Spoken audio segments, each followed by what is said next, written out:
From the trenches of motorsports and Gearhead Central, this is RealTuners Radio, your all-motor, boosted, and nitrous-fed hour of power.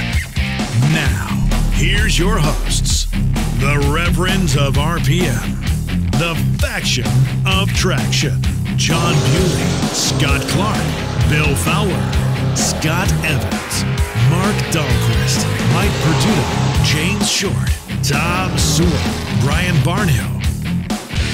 This is RealTuners Radio.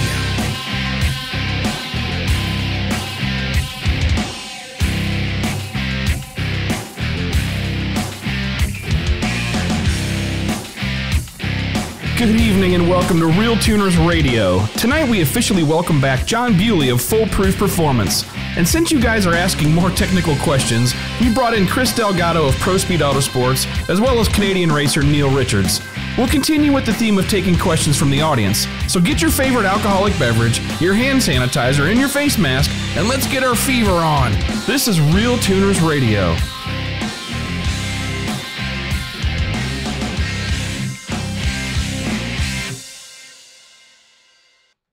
Look at that, another good intro. Rock and roll. All right. Greetings, everybody. How's everybody doing tonight? Hopefully that stream is working. Bring on the rest of the guys. What's going on, guys? Can you hear me okay? Yep. I'm good here. Right on. Got a whole big old crowd here tonight. So, what's everybody doing? Okay, looks like it's working. Yo.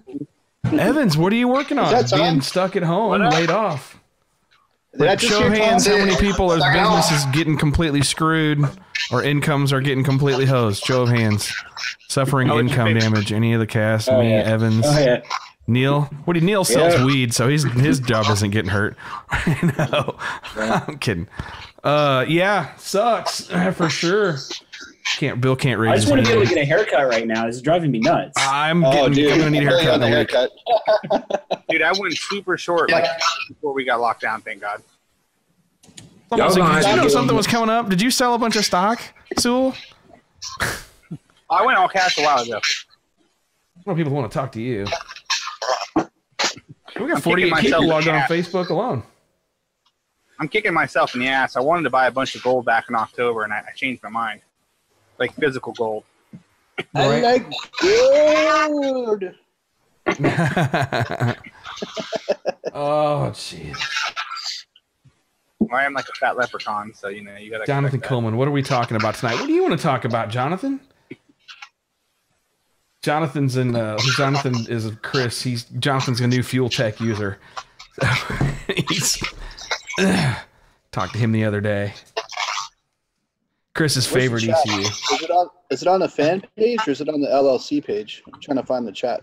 It's on the comments are on the Scott Clark, my Facebook page. I have a live video for Facebook, and then also on YouTube. If you go to RealTuners Radio on YouTube, you'll find it. Okay. What's up, Scott McDonald? Kenny Howard. I always know I'm going out loud across the speakers. I think I surprised Coleman the other night. Kenny Howard by mistake? No, I think I surprised Coleman. Oh, right. Oh, he called me the other day. He messaged me and he told me he had the white car kind of situated. He told me to guess a weight for it for this coming year, and I got within like 15 pounds of what the car weighed. I think I surprised him. Not shabby. Nude tuners for the win. Who's naked in here? Nobody, hopefully. Oh, I turned my camera off. Shit. Greetings, Oscar Miller from Australia. There's a reason why my camera's off. I don't want to know that. Joshua Minson, what's up, man? I like that Coleman's here listening. Nick Stewart is on here. Okay, who was at the Vegas class? Evans, Fowler, you guys were there. Nick Stewart, we got his car back together and working. He put EGTs in the car, and as of course we found like one dead cylinder that wasn't firing. It was hilarious. So we got that fixed, and he is now driving that car around, which is good. He was at the Vegas class last year. Y'all ignore us on YouTube. All right, hold on. Oh, hey, there's the YouTube chat. I've got that too.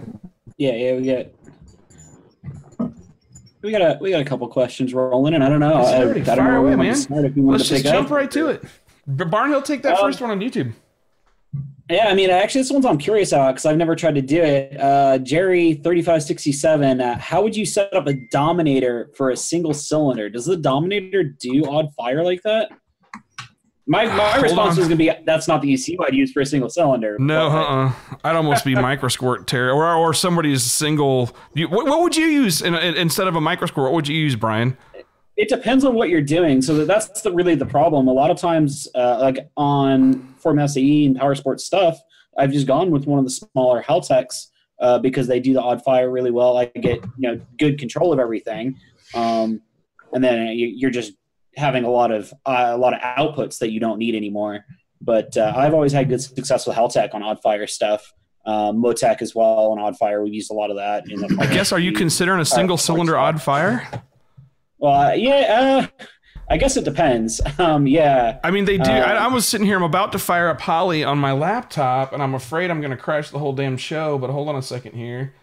I guess the weird thing is what are you doing with the single cylinder? Typically, you're going to be an ITB type power sport application, and that's why I like using a blended motor or something that gives you that option. Works a lot better than some basic fuel stuff. Otherwise, you wind up with a lot of drivability. Holly's only got 4, 6, and 8. 4, 6, and 8 cylinder choices. And their triggers are pretty well configured, which typically won't work for a single. But who's to stop you from running a 4-cylinder mode and not firing those other injectors and coils? Wouldn't that work? When Haltech wouldn't do odd fire, that's exactly what I did on a 2-cylinder snowmobile odd fire engine. Is I set it up as a 4-cylinder. And I just set the displacement up as twice the actual displacement. And set spark as wasted spark, and it worked fine. That's definitely a way to do it. But my first question would be, what's the application? What's the car it's in? What's driving? What engine? Yeah. Probably a side-by-side or something. Yeah, that stuff gets real tricky on transients and stuff like that. And I would look more at an ECU that supports that kind of stuff. That's going to give you, especially if it's an ITB car or something like that, on a single, there's a lot of weird stuff going on there. I would look at something that's going to give you a little bit more solid, realistic VE fuel model, especially something that lets you do something blended. Charlie Spoon, my buddy Spoon is on here. I made things. Well, actually, I better not take credit. Mary cooked Thanksgiving dinner, and she had a particularly good turkey last Thanksgiving. Spoon was there. He cooks the best turkey. She cooked it, Spoon. Scott Liggett is on here, and he said some crappy news today. He got laid off. Him and a bunch of friends of mine got laid off today, just like it's happened to a lot of people every day.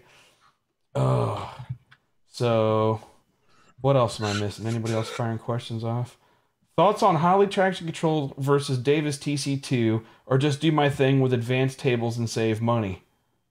Joshua Minson. He's always got good questions. Guys, what do you think? Let me take some turns on that. I'll go first because I know Delgado can get into this hardcore. I'd like to end with his response. And it's good. You're good at this particular thing. You suck at a lot of other things. I'm just kidding. I'm kidding. No, so thoughts on Holley traction control versus Davis TC2 or just do my thing? Well, the first thing is there's 2 different modes of traction control we're talking about here. Then the Mexico guys typically like a chassis speed signal and a driven wheel speed signal so that they can modulate the power based on how much the driven wheels are overrunning the chassis speed. Chassis speed, if you're a high-end guy, can be anything from GPS or radar sensor to just a front wheel speed sensor if you keep the front wheels on the ground. That tends to not be legal in a lot of sanctioned bodies. In a lot of sanctioned bodies, you have to use a single sensor deal, which is where Davis really starts to rock. And I mean, Davis offers products from low end on the Holley. Hey, Neil, turn your speakers down. I'm going to mute you because we're picking up Clyde. So if you, if you are going to race in sanctions like NHRA, NMC, NMRA, or a lot of them don't allow dual sensor speed traction control or even dual sensors. So I would base it on where you're going to go. I kind of like the chassis speed, the differential speed, the one that uses the chassis speed sensor and compares it to driven wheel speed, which can be right off the drive shaft on your Holley, or We're kind of a fan of Shannon's now that he was on the show. It's actually, he went over how to use it really well if you want. And he's also done some kick-ass instructional videos since our show. So check out, Shannon Davis's website. Davis TC2 is any of the Davis stuff I like. The TC2, you could duplicate that on advanced tables, by the way, if you're really cheap, Josh. So there's a way to do that same drive shaft target speed in advanced tables, although not at the resolution you could do it with the external Davis box. Rob McGaffin's I think that's the on big here. thing is your time, how much time you're going to have into it, and how much resolution you want. Because the Davis stuff uses the accelerometers as well, if I recall. Yeah, kind of blended with that. So the Profiler does the high end Davis. I'm sorry, yes. Yeah. So he's talking TC2, which is a simple on off box. Right. Okay. Well, no, he just said he's using wheel speed versus drive shaft speed. Dude, then you want to do it advanced tables. Josh, that's the only way you really can do that on the Holly. I'm a fan of keeping everything in one box if you can, but that's where I think Shannon gives you some good stuff. Is just the ability and how easy it is to use the tools. Delgado, you tune a lot of high-powered, crazy shit that has traction issues. What are your thoughts after a year or two of fighting out in the trenches on that topic? What's your preference for traction control, whether it's Holly or not? I like to approach it from multiple angles, to be honest with you. A combination of drive shaft speed control, targeting. I use wheel speed differential. I also use engine RPM over time. It also works pretty well in certain scenarios. So it really just depends on what the source of the overpower condition is and what is available within that time period to control it. Because some of those types, like the differential wheel speed, is not going to work for you really in the first 20, 30 feet, 40 feet of the track. The drive shaft curve is usually a little bit usually higher resolution just because of the multiplication of the drive shaft spends 3 to 4 times what the wheel speed. So usually that's a little bit more accurate. But even then, sometimes that's not fast enough. If you have something like a blower car or a nitrous car, a lot of times using RPM targeting over time is ideal for, say, the first 3 or 4 tenths of a second, and then you might switch over to some other type of style of traction control from that point. So it really depends on the application, depends on the responsiveness of the system overall, and what it just depends. There's not one right answer for that. Roger that. Just to clarify for people who don't understand what RPM over time targeting is, that's basically your dot plot is what you're talking about there, correct? Yeah. Where somebody's plotting the dots on a graph to say, hit this point, hit this point, hit this point, hit this point. It's basically a limiter. Yeah, and there's different ways of doing it. Like the old MSD stuff basically did it with cuts. It would just do cylinder cuts. Like in my M1 package, we have a closed loop ignition control. So it'll actually do it with timing first. And then you can set a range and say, well, if it gets past this point with timing, then start introducing cuts. I mean, there's a lot of different ways to do it. Some work better than others. Like I really don't like using those type of systems where they do cuts on like distributors and stuff, because that thing's spinning around in there and starts jittering and shit gets wacky pretty quick.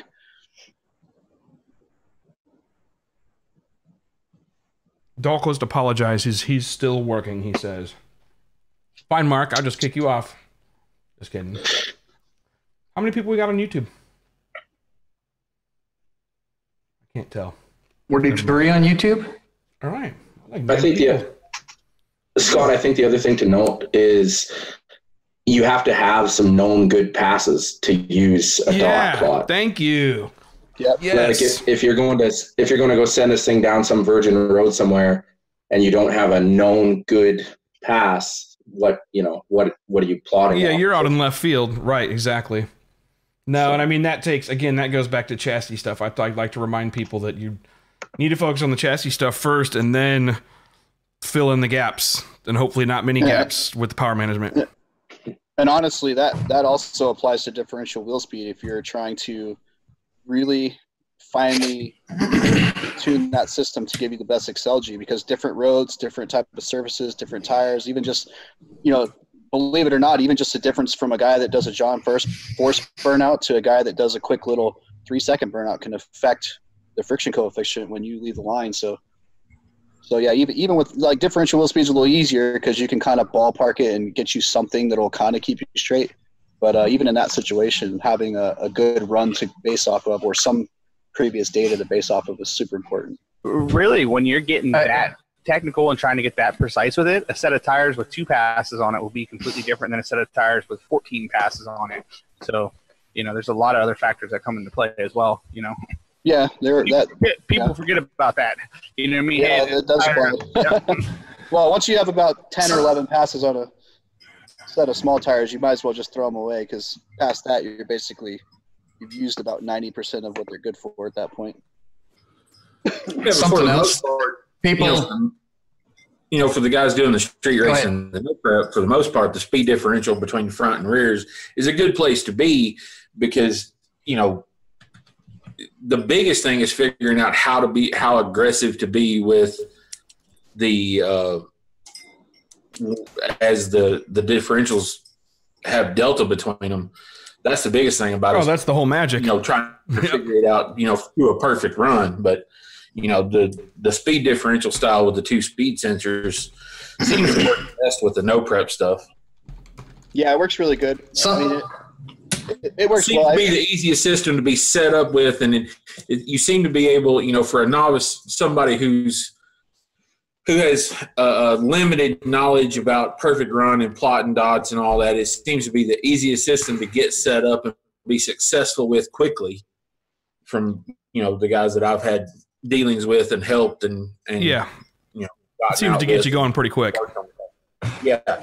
Something else to remember is that traction control isn't meant to keep you from spinning the tires uncontrollably. It's meant to solve little tiny problems. If you're in the middle of a Joan force burnout, it's not going to stop it. It's once your car gets out of control, let your foot off. You're already out of control.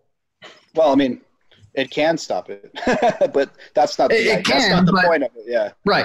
Yeah. It's not really designed to be your safety net protection of you being stupid with your foot. It's meant to help with that little bit of miss that you did on your guess to go down the track. It's meant to do smaller amounts to fix small problems. If your chassis is wrong and it's not going to work right anyways, then traction control isn't going to matter. It's meant to correct things on a smaller scale. It's really, really good at that if you get it right and you have everything else right behind it. I think what you're trying to say is that power management should be your number one focus and traction control should just be there as a safety net. If you're overpowering the tire, you're doing it wrong. You shouldn't have to rely so hard on the traction control.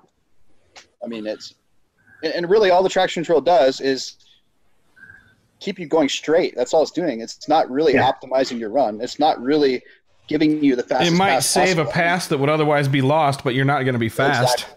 Yeah. And the data, and most of the time when you're on traction control, that data is going to be useless for the most part anyways, because it's going to be choppy and messy and you've got wheel speed. You didn't get a lot of useful data out of that when it was got it. Okay. And chassis guy hates you because you're unloading it. Putting shit into the wall. The fastest passes always happen when you don't touch the traction control. Yeah. Yes. Unless you're on a profiler. Because a profiler can add power versus all of the other ones. Well, so dude, no, that's actually not true because you can technically add power on a Holly as well. If you wanted to add timing, but all you're really doing in that case is you're taking your limit line on timing and you're lowering it. Generally what we're all doing is running MBT timing and just pulling off of that. If you can say, we're not making it, that is added power. That's the limit is the top. If you, I wouldn't be a fan of putting timing in above MBT. So what you do is you set your limit 3 degrees lower and then give it the option to add that. To me, that's about the same thing. Yeah, it's true. It's a Band-Aid no matter how you slice it. It is. Yeah, it is. I do like the resolution. I like the zones and the stuff you can do on the profiler and the VPS stuff that was pretty cool. He gave a good demo here for sure. Very convincing. The sensitivity of that system is ridiculous. It is pretty ridiculous. And their CAN when that thing can now. You should see the sensitivity of the fact that piece of machinery can sense an attitude change in 0.1 degrees and then can facilitate a change in the pretty badass. I mean, that's like the front end of the car coming up 1 inch, 1 degrees of roll. Pitch change. Chris, It's your stuff is ridiculous working in what that- similar that increments. I mean, what Chris is doing is similar increments, but I think you find out that it's harder to. It's still a set of tools that you got to figure out how to calibrate and tune with. And it goes back to Neil's comment about, but you got to have some repeatable passes. You also got to have a combo that's repeatable, and you don't get 50 passes on something that makes a lot of power without wearing it out. So I think the biggest point there is it's not a set it and forget it. Oh, I turn this function on and that's it. If that's something you're tuning every night, every pass to fit whatever your setup and condition is. Yeah, the Profiler is definitely a pretty neat box. I've played with it a little bit. I haven't really got to use it a lot, but I understand the concepts, how it works and what it does. Derek Kelly's on here. Sorry. What's up, Derek? A lot of that stuff. And some liberal guys shit 200 talking me. mile an hour street car himself. Yeah, right, exactly. It's a pro mod. It's a pro mod. Pro mod my ass. It's a pro mod that you can go to Sonic in if Sonic's within 30 miles. Just kidding. I'm giving Derek shit. Derek doesn't realize it, but he met me once. I don't know if they actually introduced me by name. It was pretty funny, but I got to stand in line, get an autograph. Yeah, what's up, Dusty's watching. I guess Give you a hair gel sample? Getting his running. Hair gel sample? No, John, I'm not into somebody's DNA. I'm not that weird yet. Oh, let's see. No, I mean, he hands out bottles to his fans. The fuck is Perduto posting on here, but he can't be on the show? Dude, you're not getting paid for tonight. Wait, we get paid? Exactly. No. No. It's a secret. No.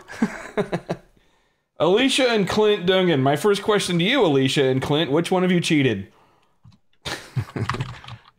Somebody got that? He got it. All right. Somebody got it. Well, why do they have it? That's what everybody says about the joint Facebook account. You and the wife have a joint Facebook account. Somebody got in trouble. Somebody was talking to their old high school girlfriend. No, so his question. Thoughts on the risk of running 18 PSI with a rich 10.8 AFRs on pump 93 fuel with 3 to 4 pound, number 3 to number 4 snow jets of methanol or water injection on progressive controller. I think it's too complicated and you're going to fuck something up. Number one. Yeah, I mean, Total like, timing is 18 degrees and 18 boost. PSI. I mean, we don't even know what engine you've got, Clint. Or Alicia, whichever one. Who is it? Which one is it? Maybe it's Alicia. Maybe this guy's his girl is asking good questions. No race fuel option, but amount of ethanol injection should up the octane. Well, I mean, you've heard us before, man. Methanol injection single nozzle is going to have distribution issues going cylinder to cylinder. Yeah. And if you do it the real answer is you can't run that much boost. If you don't have the fuel to support it, you can't run that much boost. What engine's he talking about, though? I mean, there are some imports that are really...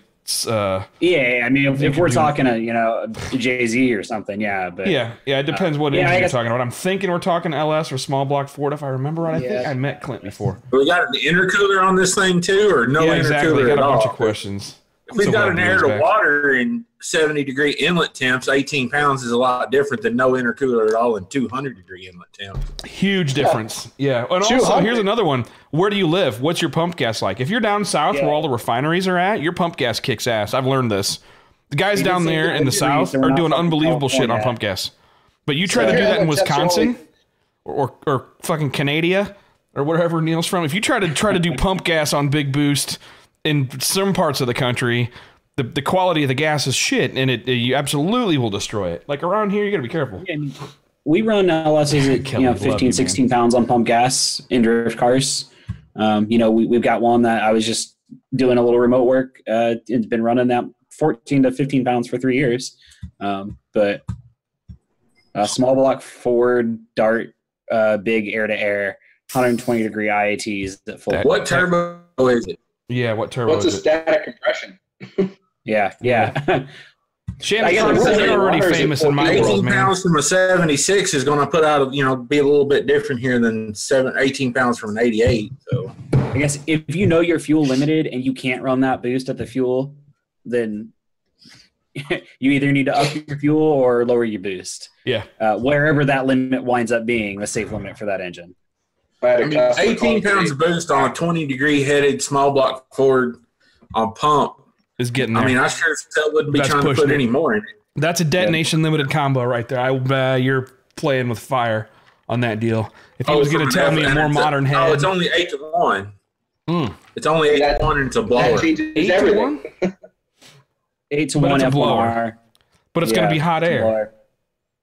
Well, it's 120 degrees out of the intercooler, but, you know. How's it only making 120 degrees out of an F1R? That don't make any sense. It must not be turning very fast. That's the worst blower ever. Chris starts at 100% of recommended blower speed and works up from there, right? I guess my opinion on the whole water meth thing is I never use water. I just use straight methanol.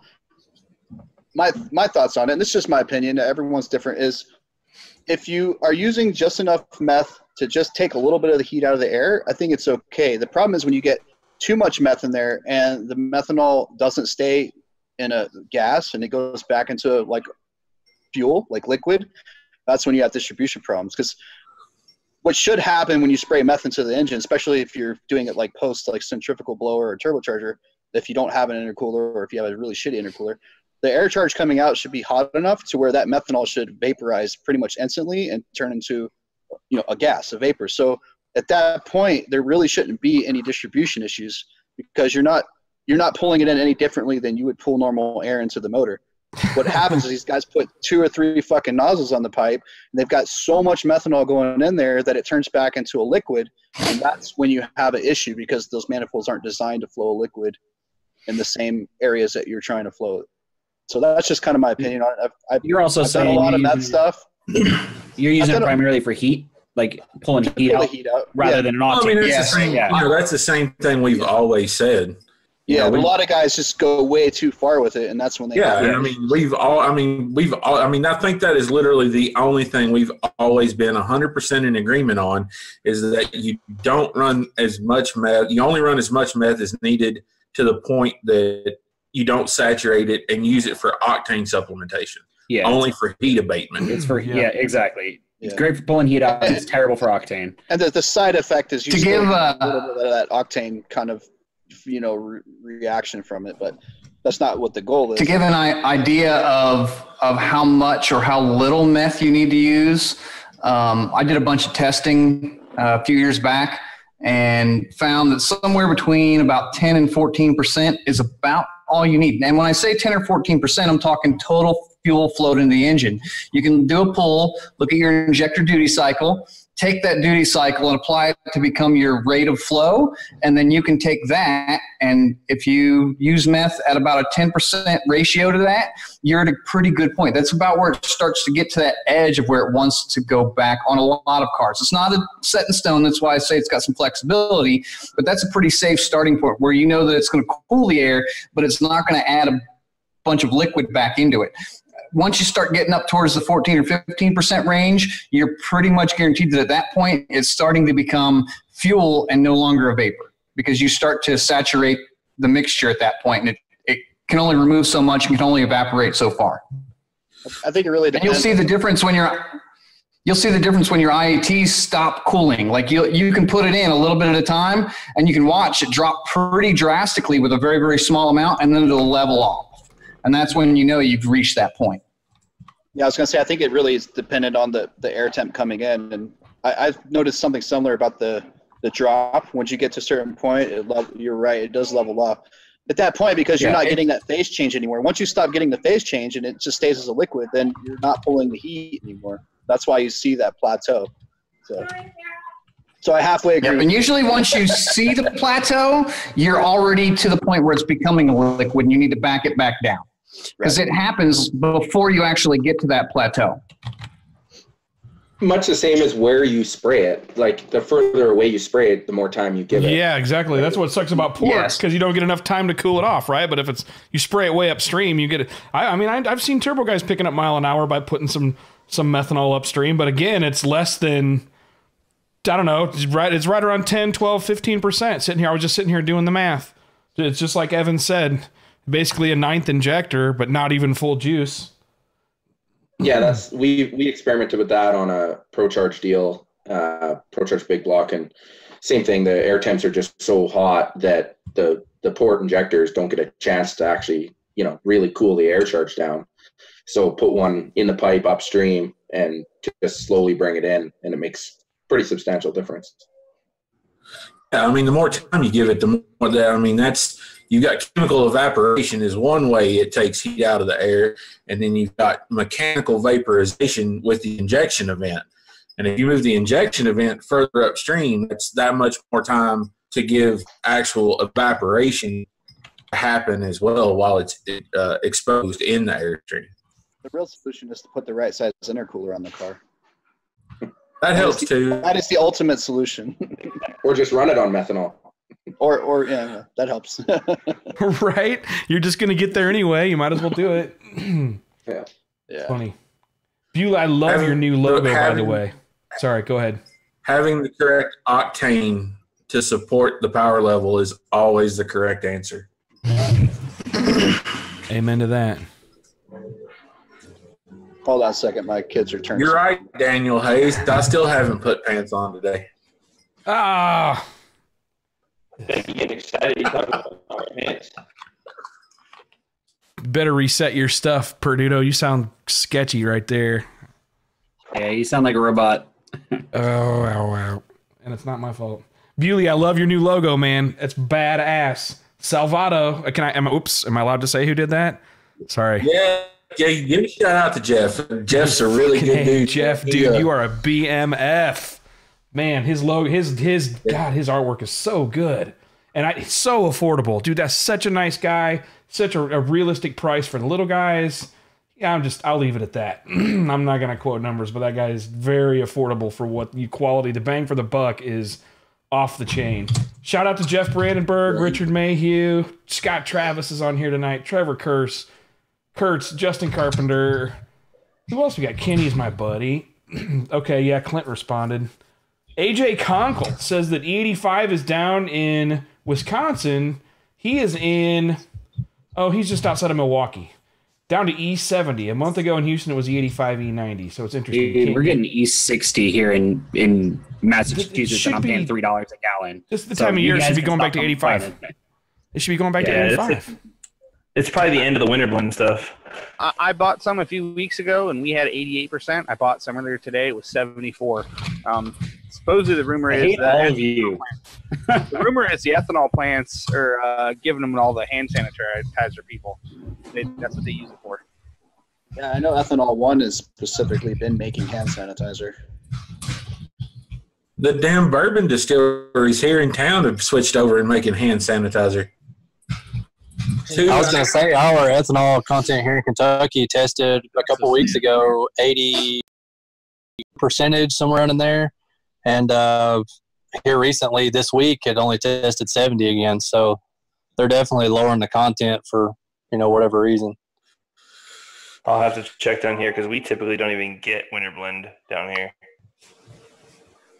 Yeah, we don't really get it in Texas either. It's pretty much like 78 to 85 year round over here. But I haven't checked it in a while. Whenever we do the 85 cars at the shop, I just blend and ignite with the pump gas and get it where I want it. My winter blend C16 still acts like C16. Yeah. Okay, I was dying. I get 8 gallons for every one of yours, though.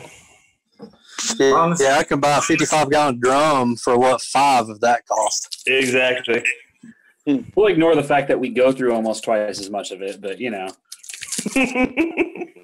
it's terrible driving my GTO on the street with that. It feels bad. I get home, it's like, how did I go through a quarter tank today?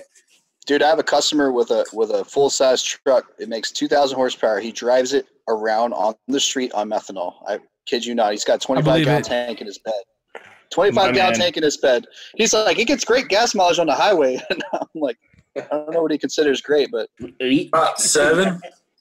He drives it from his house to the track, which is like 45 minutes to an hour trip. And he says he don't have to put gas in it until he leaves to go home. Hey, he could be driving like a grandma. Well, what's funny though is I know guys on methanol that get better fuel mileage than my ex-wife's 454 SS pickup truck got on pump gas. Yeah. Man, Robbie gets like 18 miles to the gallon in his little love truck, drives it everywhere on methanol. It's amazing what happens when you put that. compression in an engine. Yeah. Check out Dakota Dale's post on Facebook. Are you guys watching this? Bragging about nothing because her 454 SS was a 90 that had a 400 in it, and that thing got like 8.5 miles to the gallon. But the fact that you can take a 2,000 horsepower car on M1 and get 10 miles to the gallon when you drive it is still pretty damn cool. Yeah. You guys see Dakota Dale here said if they do 85 and E85 the same way there as they do here in California, when we load our fuel tankers, we have to math out the compartment, total compartment size, figure out gallons for 85% and load gas under it. 2 different heads on the loading rack for ethanol and gas. It's not super exact. So it depends on the area. A lot of places in the Midwest use what they call blender pumps, where they'll actually they do that, but they do it with a computer real time. So they're purposely blending whatever ethanol as high as possible, so E98, whatever they can actually store it as, and gas to get whatever the blend that pump is, because they're doing a lot of tests with like E20 and stuff like that out there that you can basically put in a non-flex fuel vehicle and they'll run okay. So they're actually doing a lot of blender pumps in Kansas, I think parts of Missouri. I know there's some Midwest ethanol groups I've talked to at a couple of events that have talked about that. But in those areas, they're actually doing that. That's why you're always going to be getting consistent ethanol in those areas. So knowing if you have a blender pump or it's something like that where it's shipped and you get whatever went on the truck is important. Back to if you're running an ethanol car on the street, you should be running a flex fuel sensor just to account for the difference in stoic. Yeah, we don't even get pump E85 here, but all of our gasoline is 10, E15 minimum. I'm surprised John hasn't mentioned Dusty getting his car running. Yeah, it was nice. I was waiting for some shit to start. Been waiting on that one for a few days.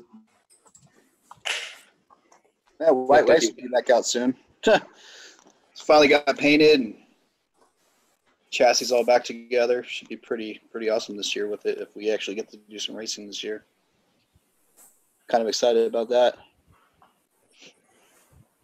I want to know how many people have turned street racers the last couple weeks. Well, I mean, anytime I drive anywhere, because, new speed limits apparently. Pipe up if you've made passes on the street. I want to see it in the Facebook message. You gotta dial in your street air fuel somehow. Yeah, I don't have a dyno yet, so the street's all you got. I tell you what, some of the speeding tickets that I have seen posted on Facebook, the speeds that are on these tickets, I'm kind of impressed. I have to admit. Dude, you need a wall of shame for your customers. Well, I don't know. It'd almost be like somebody posted a picture the other day. It was like CHP or something. They made a post, and it was 3 speeding tickets. All of them were over like 100 mile an hour. And I think one of them was like a 94 Toyota Tercel, and it got clocked at 107 and a 55. I was just impressed that a 94 Toyota Tercel could do 107. Bro, his brakes failed coming down. Don't let him lie to you. You know Joe Bro, right? Joe Bro's got those fast turbo Tercels here in Kentucky. Yeah, right. Joe Flynn. Yep. Whoop, shit. I'm not supposed to say his name. Sorry, Joe Bro. Never mind. I'm not supposed to say he does any of that kind of stuff.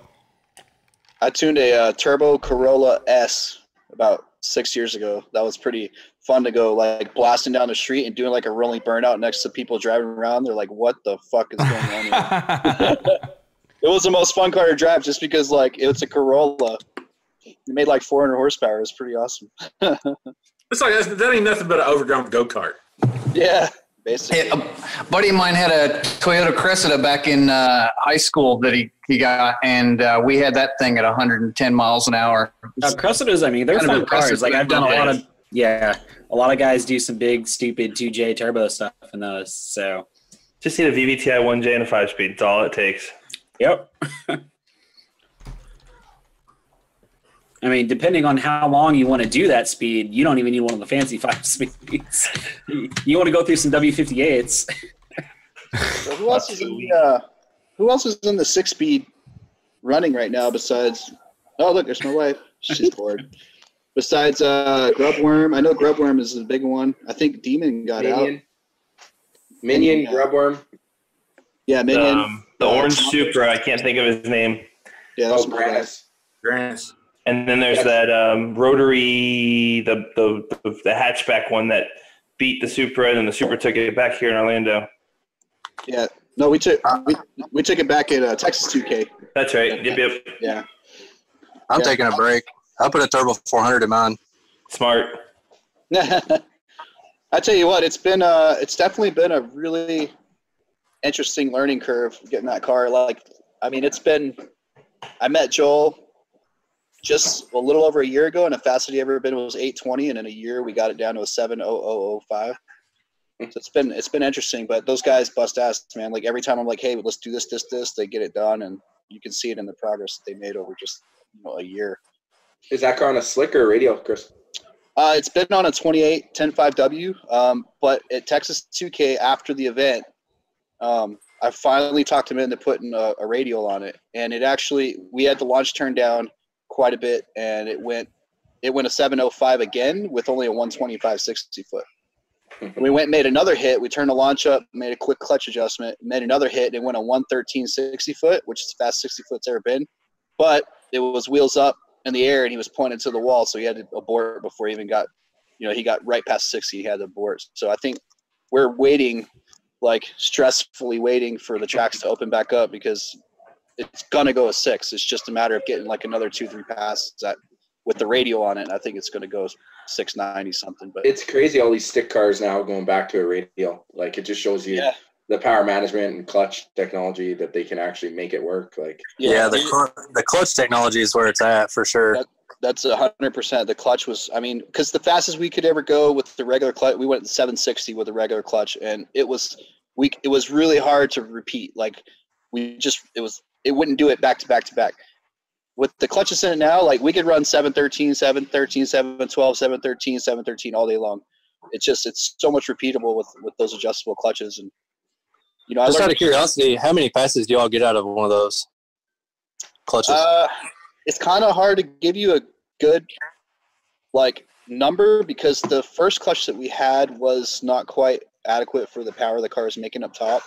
It was only a twin disc, and we kept blowing through it in third and fourth gear. No matter what we did, we loaded up with tons of weight. We had a ton of base pressure in it, tried different friction materials, and it just wouldn't hold. So we were going through them pretty quick.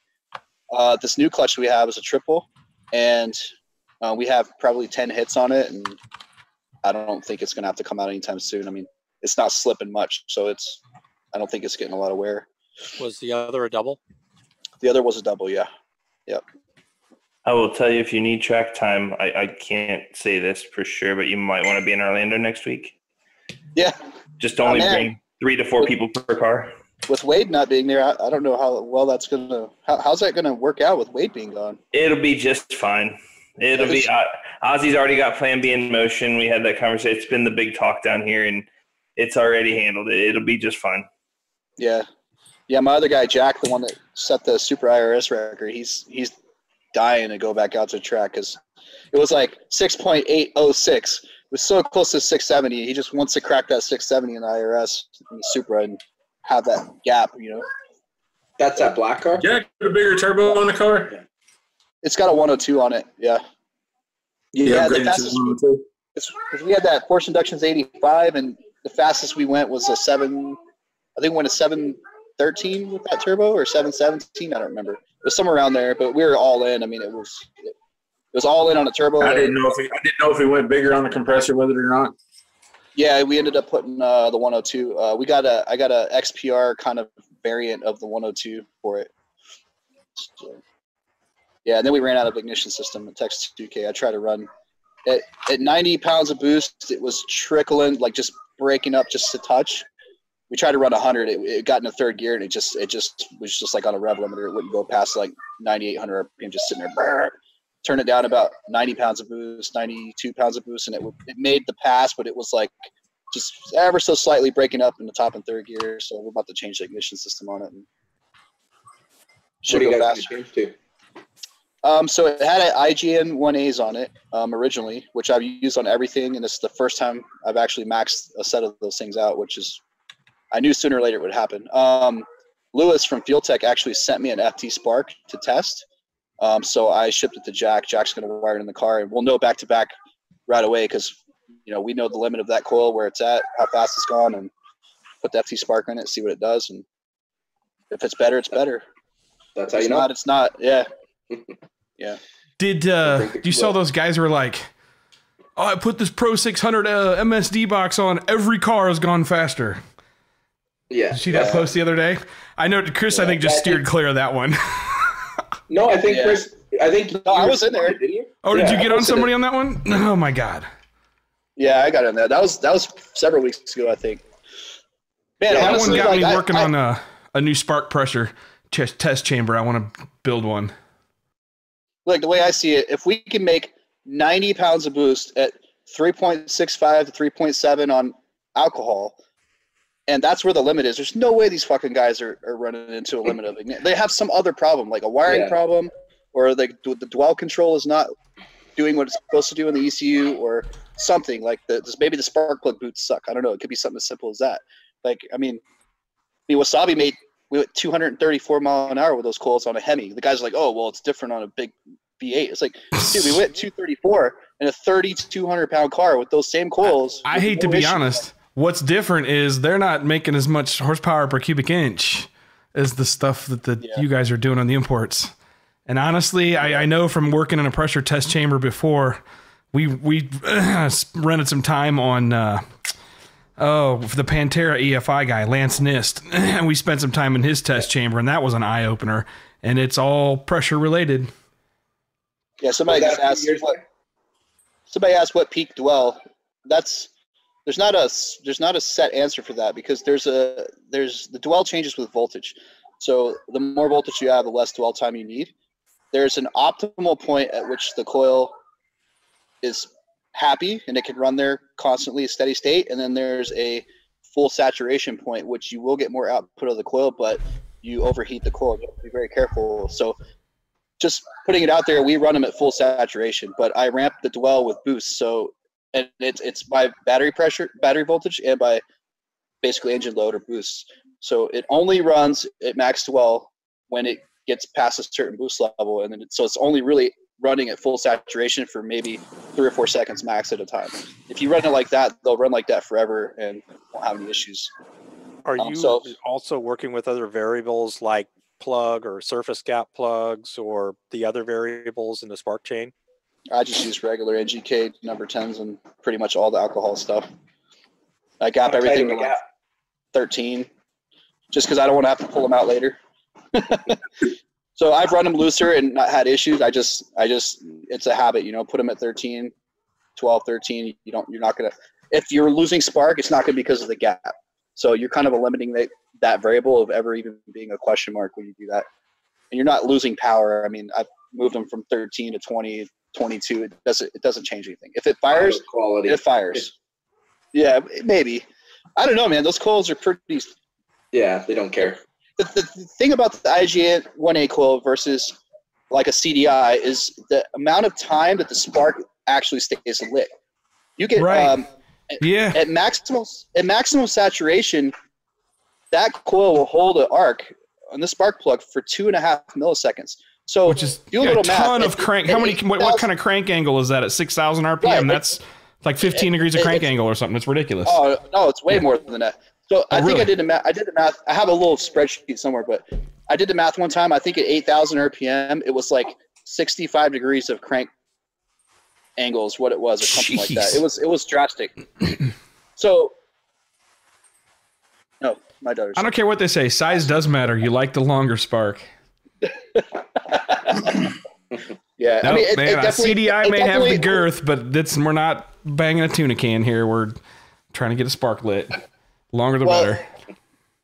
Here's my outlook on it. Like, yes, those coils have less total power than, say, an FT Spark or an MSD box, but because of the duration, eventually it's gonna light the mixture. Now, when you get to a certain point, like where I think we've reached with Jack's car, you need that extra energy to bridge that gap.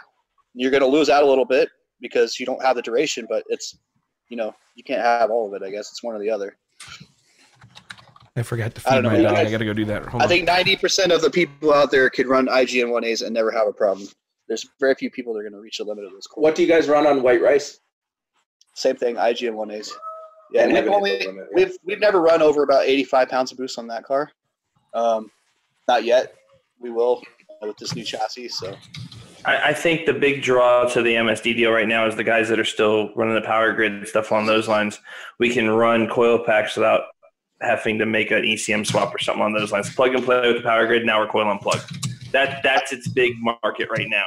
And I definitely don't have anything against CDIs. I mean, I used CDIs before I discovered IGNs. I just don't think that it's worth the monetary investment for 90% of the people out there. No, like if I had a car that was capable of having IGN-1As, we'd leave the IGN-1A. I think that's but the guys that have the power grid that still have a distributor on the car, this is their way of going instantly into a coil and plug setup with a plug and play unit.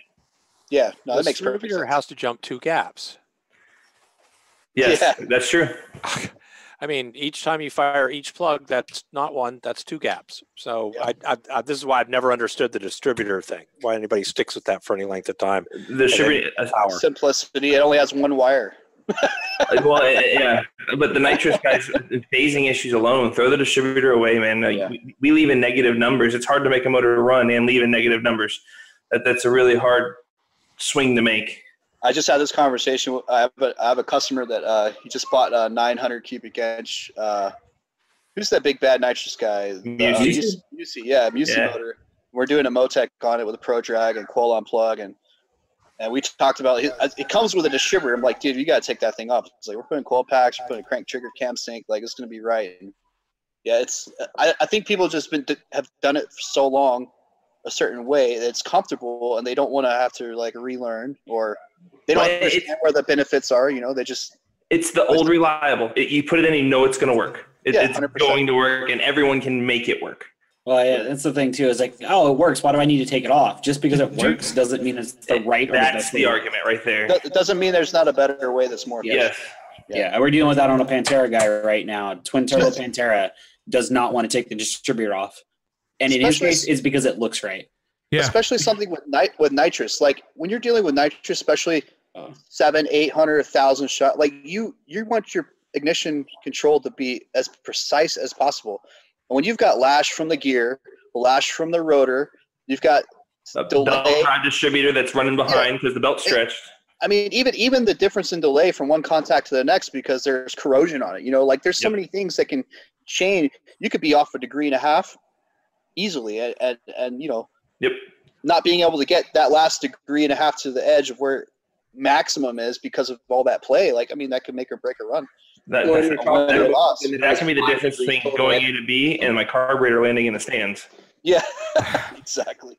Exactly. Brian, how in the hell does the distributor look like on a Pantera, given it's at the wrong end of the motor? Oh, just dumb. Yeah, there's a lot of other dumb things about those, but hang on. Yeah. You take one and gut it and leave it on there for them so it looks right. That's honestly what I've started. Like, we're just gonna gut it and make it the cam sensor. I was like, I'll even let you leave the wires, and I will make something to let you stick a wire onto something, so it looks like you've got a right.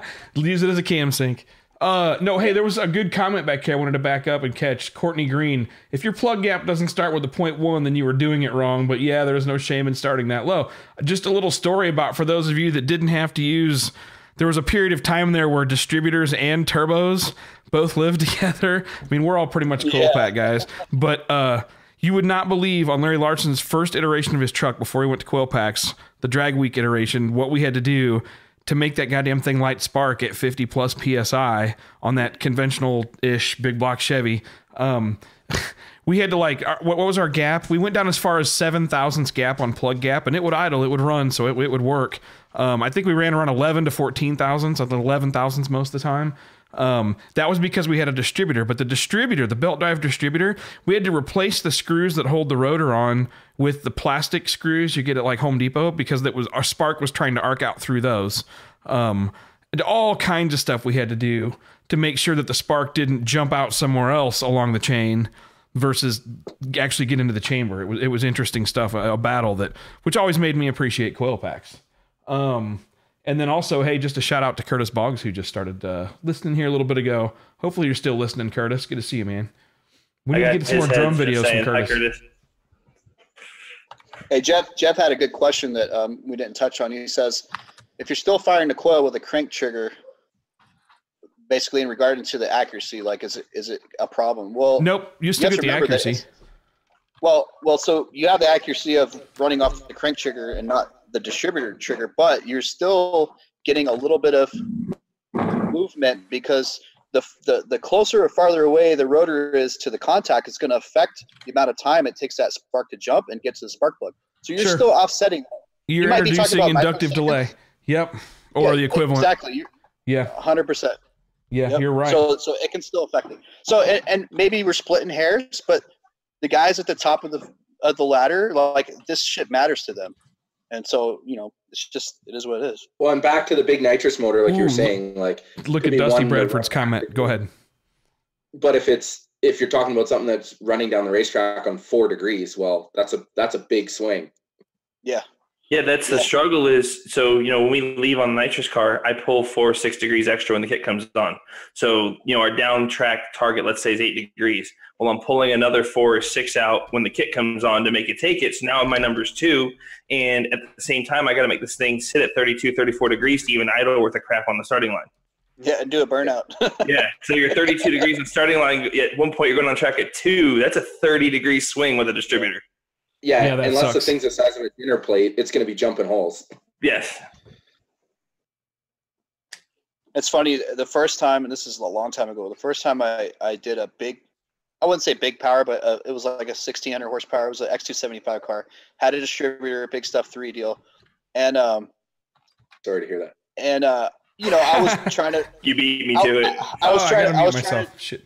No, I was approaching it like I did the 2J stuff. I was like, let's just get it all the way at max boost on the gate, and I'm just going to pull timing out off the hit to control the power, right? I'm like, oh, easy, right? It only makes 26 pounds anyways. Well, we got it to a line, and it makes boost, and all of a sudden it just starts misfiring. It's like, bah, bah, bah, bah. I'm like, what the fuck's going on here? And I totally just went right over my head that it's a distributor, and you can't retard the ignition that far because it can't jump the spark. So it's just funny, the things that, I think back over the years. I thought you were going to say maybe the ball stopped moving in the top of the big stuff. Or yeah, no. I forgot to push enter on every box on the VE table one at a time. Oh, God. I hate that. Hey, Scott made a comment earlier about Field Tech, and I used one pretty extensively last week on a customer's car at the track. The one thing that I really like about it is their little graph viewer where you can pull the data in and it shows all the time-based stuff on the one graph, and you pull the data log incrementals, in and it lines it right up. Not the incrementals, but how you import the log and it actually lines the data up with all the time-based stuff.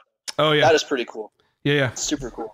No, I like their application of similar to the VPS. They have a deal that will, if you calibrate it, it will report chassis speed, and you can use that for things. You can use that to control stuff. You can actually use the inertia-based chassis mile per hour, and it worked on one car. I haven't tried it on 2 yet, but it worked on one car very well for me. When I did the calibration routine, it took a couple passes. I lined it up with the 1/8 mile per hour, and dude, it seemed to be really accurate, and the incrementals and everything reported pretty accurately. It was kind of like a VPS, they'll be within 100th or 2, but. Yeah, I got a VPS from Shannon a while back for Fabian's car, the Godzilla car, and I already had track ET basically calculating and stuff based on XLG and distance traveled and all these different things, and it kind of blends them all together and spits out a number that's pretty damn accurate. And it was pretty impressive to see how accurate that VPS was. But the one thing I noticed is it's really good, on radial cars where it's smooth, but I noticed on tracks or on no prep stuff where the car's kind of in and out of the throttle a lot and the car shakes a lot, moves around, it's not quite as accurate. But I thought it was pretty cool. The Draggy's surprisingly as well, yeah. Considering how cheap it is. But it's kind of cool how far we've come with technology where we can do stuff like that fairly inexpensively now. That VPS is probably the best accelerometer I've ever used too, by the way. I went through about it's good to hear 5 or 6 different ones before I tried that one. It's actually really good. I got one right now. I'm gonna add all the CAN shit. I guess Shannon finally added all the CAN output to it. So now it's broadcasting now. Yeah, I'm about to add it all. I'm going to add it to the my Motec package, and I'm going to wire the analog in and have the CAN running. And he wants me to see if there's any like latency between the two. I'm going to log it at like 1,000 hertz and just sling it around the room and see how close it is. It'd be pretty cool to see. Wonder what scan rate it is coming across the CAN bus. It's 100 hertz.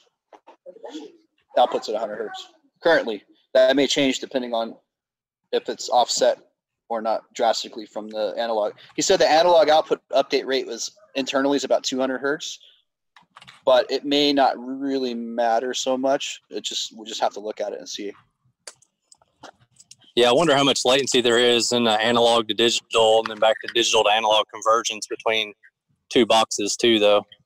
Yeah, that's why I'm going to wire them all up together, and I'm going to test it and then give them some feedback on it, and be pretty cool. The thing's really, I mean, it was really smart how they did it. I mean, they mechanically isolated and dampened the sensor, and then they made a mount that mechanically isolates and dampens the enclosure from the car. So there's really like 2 stages of like isolation and dampening mechanically. So you almost don't need any filtering electronically on the thing, and that's why the response time is so much better, because like a lot of these accelerometers are so noisy mechanically that they have to put filter on them, and the filter, it causes a phase shift in output. So like what you're seeing is actually a delayed version of what's actually happening. So when you start trying to line it up with logs and stuff, if it doesn't look right, you're like, well shit, the trans brake left here, the drive shaft moved, but my XLG is like a 1/10 and a half over, like, so it's hard to kind of gauge things properly. So it was kind of cool to see that unit and see how fast it was. Yeah, some of the cheap ones filter out any of the highs and lows, peaks and valleys that you need to see anyway. Yeah, and whatever amount of time that filter is averaging, that's how much delay there is in the actual signal. So his approach was actually really smart. They did a really good job on that thing.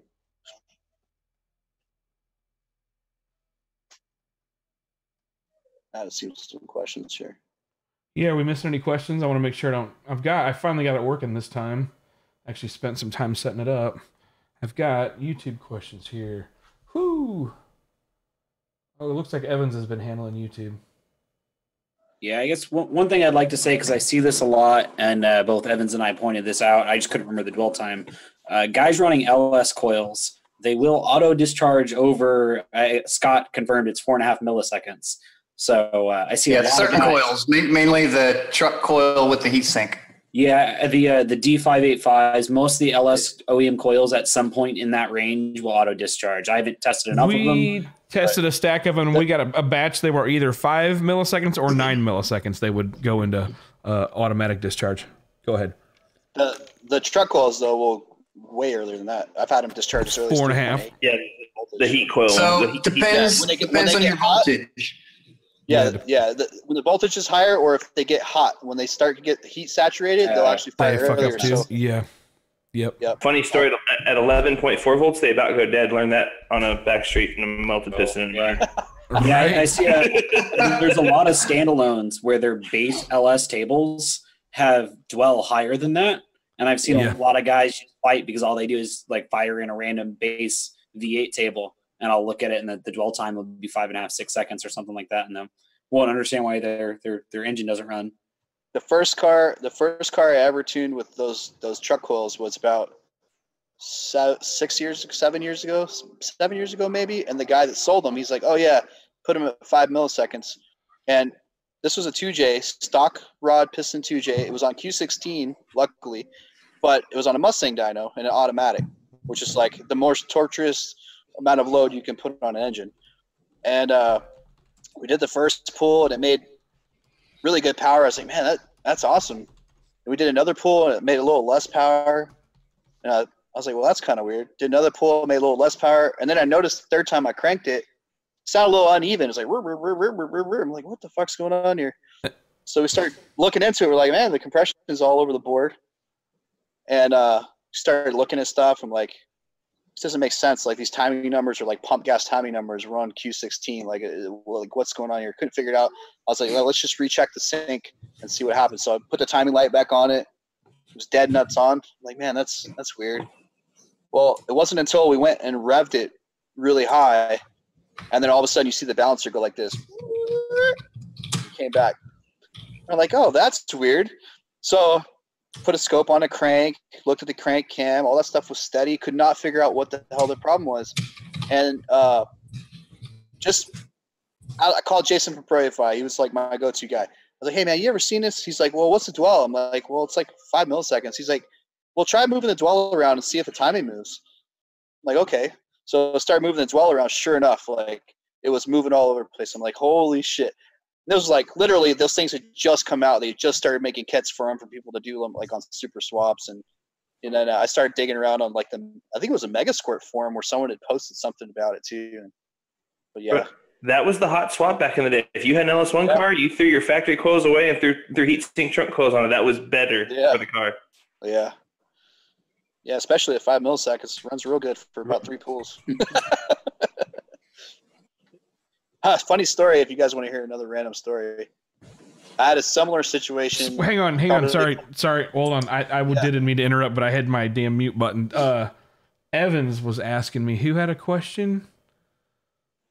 So Tyler Cohen on the YouTube chat, he asks, he says, broad question. Is there something that people repeat as fact, but is completely wrong? Example, more time equals more power, right? That's the perfect example of something that's wrong. Some guy says, oh yeah, if I can add more timing to it, it's going to make more power until you reach MBT, and then it's not going to make more power. And the numbers guys say not that the important thing. It's got to be related to your engine, just saying, oh, if I put 30 degrees in it, it's going to make more power. Well, what if your car only wants 28 degrees? It's not going to make more power. So that's perfect example of, something people say that isn't really right. You only run 14 degrees of timing on pump gas and an LS and boosted at 14 PSI and a boosted LS, right? We had that one. Was that last week? I forget. Yeah, what was their magic combo? 12 and 12? Or 14 and 14 is what all the LS guys repeat. I think everybody wants to hear magic formulas. Green Mirror 555, and Scott, you had answered some of this, but I think this one bared unpacking a little bit. He says, Scott, doing the variable timing, how do you organize the method for each cylinder to find best total? Do end cylinders or middle want more or less? Maybe it's to match cam lobe as ground timing. No. There's a lot there. I do it by testing, give it what it wants. The trick to that is if you're poor or like more low budget or medium budget even, if you can do O2 and EGTs per cylinder, you can figure out the timing per cylinder. Because if you get the O2s balanced at a certain RPM range, which they'll be as close to balance as possible when the engine is in its power band, you will get the air fuels right, and then you adjust timing per cylinder for EGTs, and you're actually afraid of your coldest holes, because those are the ones that have the timing the most advanced. You want to take the outliers, the outlying 2 or 4, and bring them back in so that everybody, I shoot for, if I know my EGT setup is good, I shoot for 100, 150 degree range from the hottest to the coldest. But you'll have a couple of outliers, and those are the ones you want to address. Put timing in to cool them off, take timing out to heat them up. One thing one thing that people get wrong is that EGT is not. Have you noticed a trend that if you pull? James, your internet's jacked. Yes. Yeah. Sorry. Go ahead. There you go. Try it again, James. No, I was going to say, Scott, do you notice that whenever you pull fuel at a certain particular load RPM out of one cylinder, does it naturally want more timing or less timing? Because theoretically, you would think not always. Some you would think that less airflow, less fuel would be less boom. It depends because ideally you're using a trapped amount of air that was trapped quite a bit before that exhaust valve started to open up, right? So it'll be hotter when you're lighting it later. But as far as the air fuel ratio, I don't see huge changes when we're measuring close to the port where it's hot. Sometimes some engines like with really like leaded fuels, like I remember Q16 did have that effect one time when we were testing on an engine that had this rig. But that's the cheapest way. The next best way to do it is combustion pressure analysis versus, combustion pressure versus crank angle, which usually is a separate system. I'm familiar with TFX. That's the system that I have. It's older, but it works good. I mean, you eat sensors in that process, but you can really find the balance. Or you have like Keith Dorton read your spark plugs. That way it worked. I guess I can't skip over that one. He instructed me when we were on the engine dyno for the if you back up last summer or last fall, that record that was set with Bob Blakely and that yellow streamliner that had the Keith Dorton small block in it, a NASCAR derived engine, 304 cubic inches, a little small one. He had that one with a 5-degree spread or 4.5 or 5-degree spread in timing cylinder to cylinder, and was doing it by reading a set of plugs that he wouldn't normally run in the motor. He ran them on the dyno, put some heat in them, and then he'd make a quick pull and cut it off, and he'd read the plugs. And then he came up with a spread that picked up a couple of repeatable horsepower, but I think it made everything more reliable. And he was doing that by reading plugs. I didn't get a chance to see EGTs. We did have AFRs, and we did have them balanced. So along the lines of what James was asking about, does it change when you read it closer to the cylinder? What you find is that the EGT will read a little hotter when you get closer, a little colder when you get further away. So it's real important that those EGTs are really exactly placed. You really have to work to get them perfect so that they're all in identical spacing, or your numbers aren't going to quite line up. And even then, it's still how accurate is a human. You still have to get that point. What you will find is that O2 sensors, not necessarily the heat, because, you can kill them with the heat, but they're going to change more with pressure. So you're going to read richer or leaner depending on the pressure in the exhaust. And that's the thing that changes. So you may think your O2s are correct, and you'll see a difference between the O2 in the pipe and the O2 after, where there's no pressure at. So like after the turbo, where there's less pressure than before the turbo, you'll see a difference in the two because of that pressure. So got to keep that in mind when you're actually tuning the O2s of the exhaust first. Typically, the NTK style sensors are more tolerant of heat, less tolerant of pressure, and the Bosch style sensors are the opposite. They're more tolerant of pressure and less tolerant of heat. So depending on the applications, sometimes it's appropriate to use a different style sensor for that type of application. Like I wouldn't put NTK sensors pre-turbo, but in a situation where we're running low boost pressures, not a lot of exhaust pressure, I might put 4.2s pre-turbo, depending on the situation.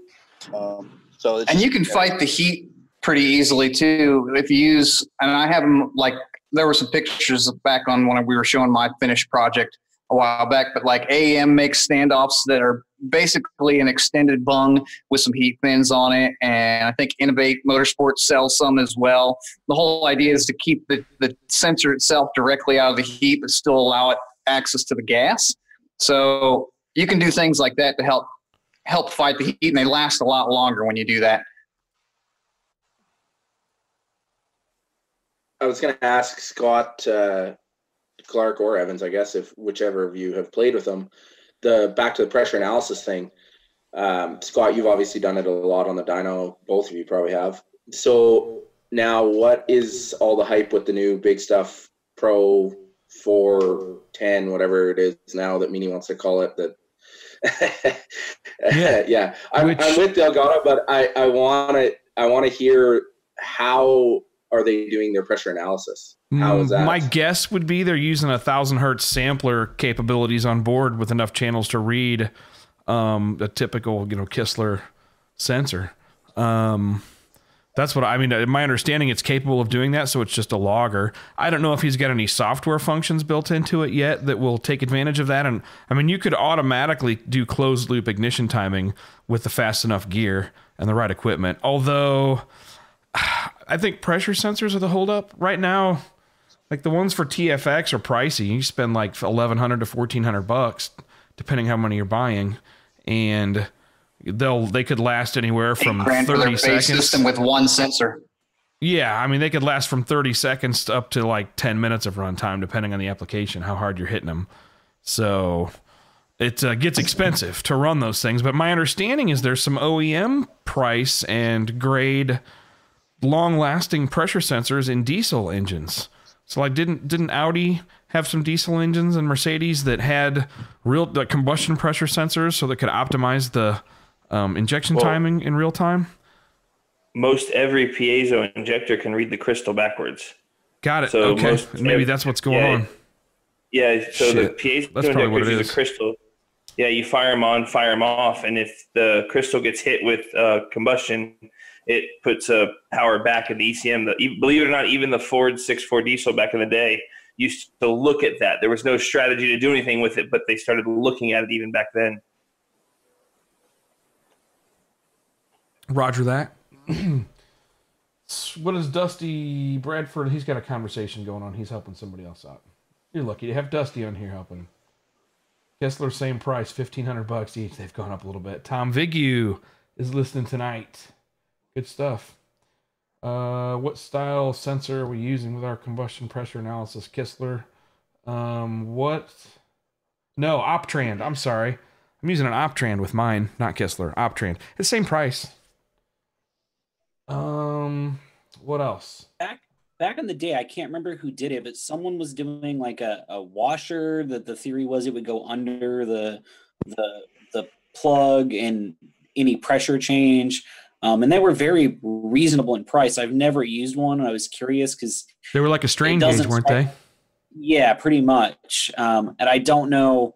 It's definitely never going to be as accurate, but I don't know what the is it. Oh, it's not accurate at all, or is it it gets you within, Is it consistent? If it's consistent, I can make it work. You know what I mean? Yeah, exactly. Well, the idea was it went underneath the spark plug, and the combustion pressure pushed back on the plug and actually lowered the pressure, like the seat pressure down on it. So it was like an inverse of the combustion pressure from that. Exactly. Tom, you need to turn on your video, man, so we can see your beautiful face. I'm gonna force him to do his video. Hold on. Yeah, if put you your pants on. Here it comes. Scott sends you this little notification across your screen all the time. It's not the pants, it's no shirt. That's the problem. Don't let him turn the camera on. The coronavirus will get in the network. I got the HIV from watching Tom without a shirt. Gross. He's denied video. He knows how to work it better than the other guys do. I can't send him that message. Tom, you son of a bitch. You said it to me. It covers your screen. It's like, do you want to turn your camera on? Like, and then I'll send it again if they turn it off. And turn on your video. I'm fat. You can be on here. Studies show that people prefer video. Oh, everything's working tonight. Last week was a nightmare. I had nothing but technical network difficulties, but it's been steady all day. Knock on wood. Hour and 20 minutes in almost. What else we got? Other questions? Keep these guys going. Since we were talking about the cylinder pressure analysis, yeah, I know Audi did something a long time ago where they were actually measuring the resistance across the spark plug. Yeah, Isuzu did that. Yeah, Isuzu did that. Yeah, it's another in Japan. Way to do it. Yes, ion sensing ignition. You had to have special coils for that. Wasn't Mercedes doing that too? I think a lot of them were messing with that. I think there was a few. I've heard that. Cool. Yeah, it's really crazy what you can do when you have an OEM engineering budget.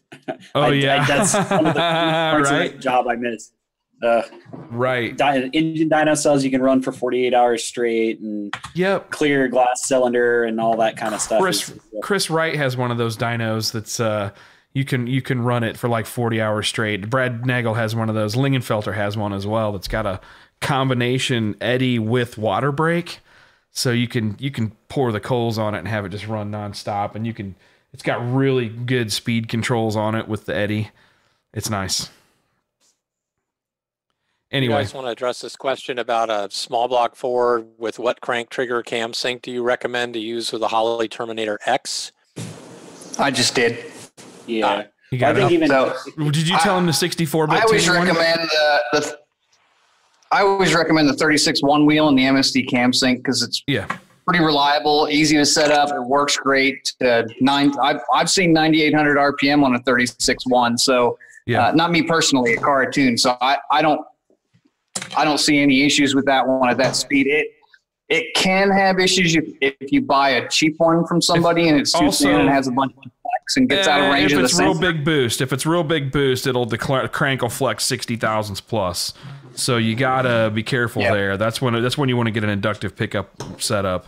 Magnet, I would almost magnets. say back up on this a little bit because we've had some other questions about that. Just go ahead. Talking about why you would do, say a crank sensor versus a dual sync, or for the import guys listening and Nissan guys that have your CAS or whatever you want to call your cam angle sensor timing stuff.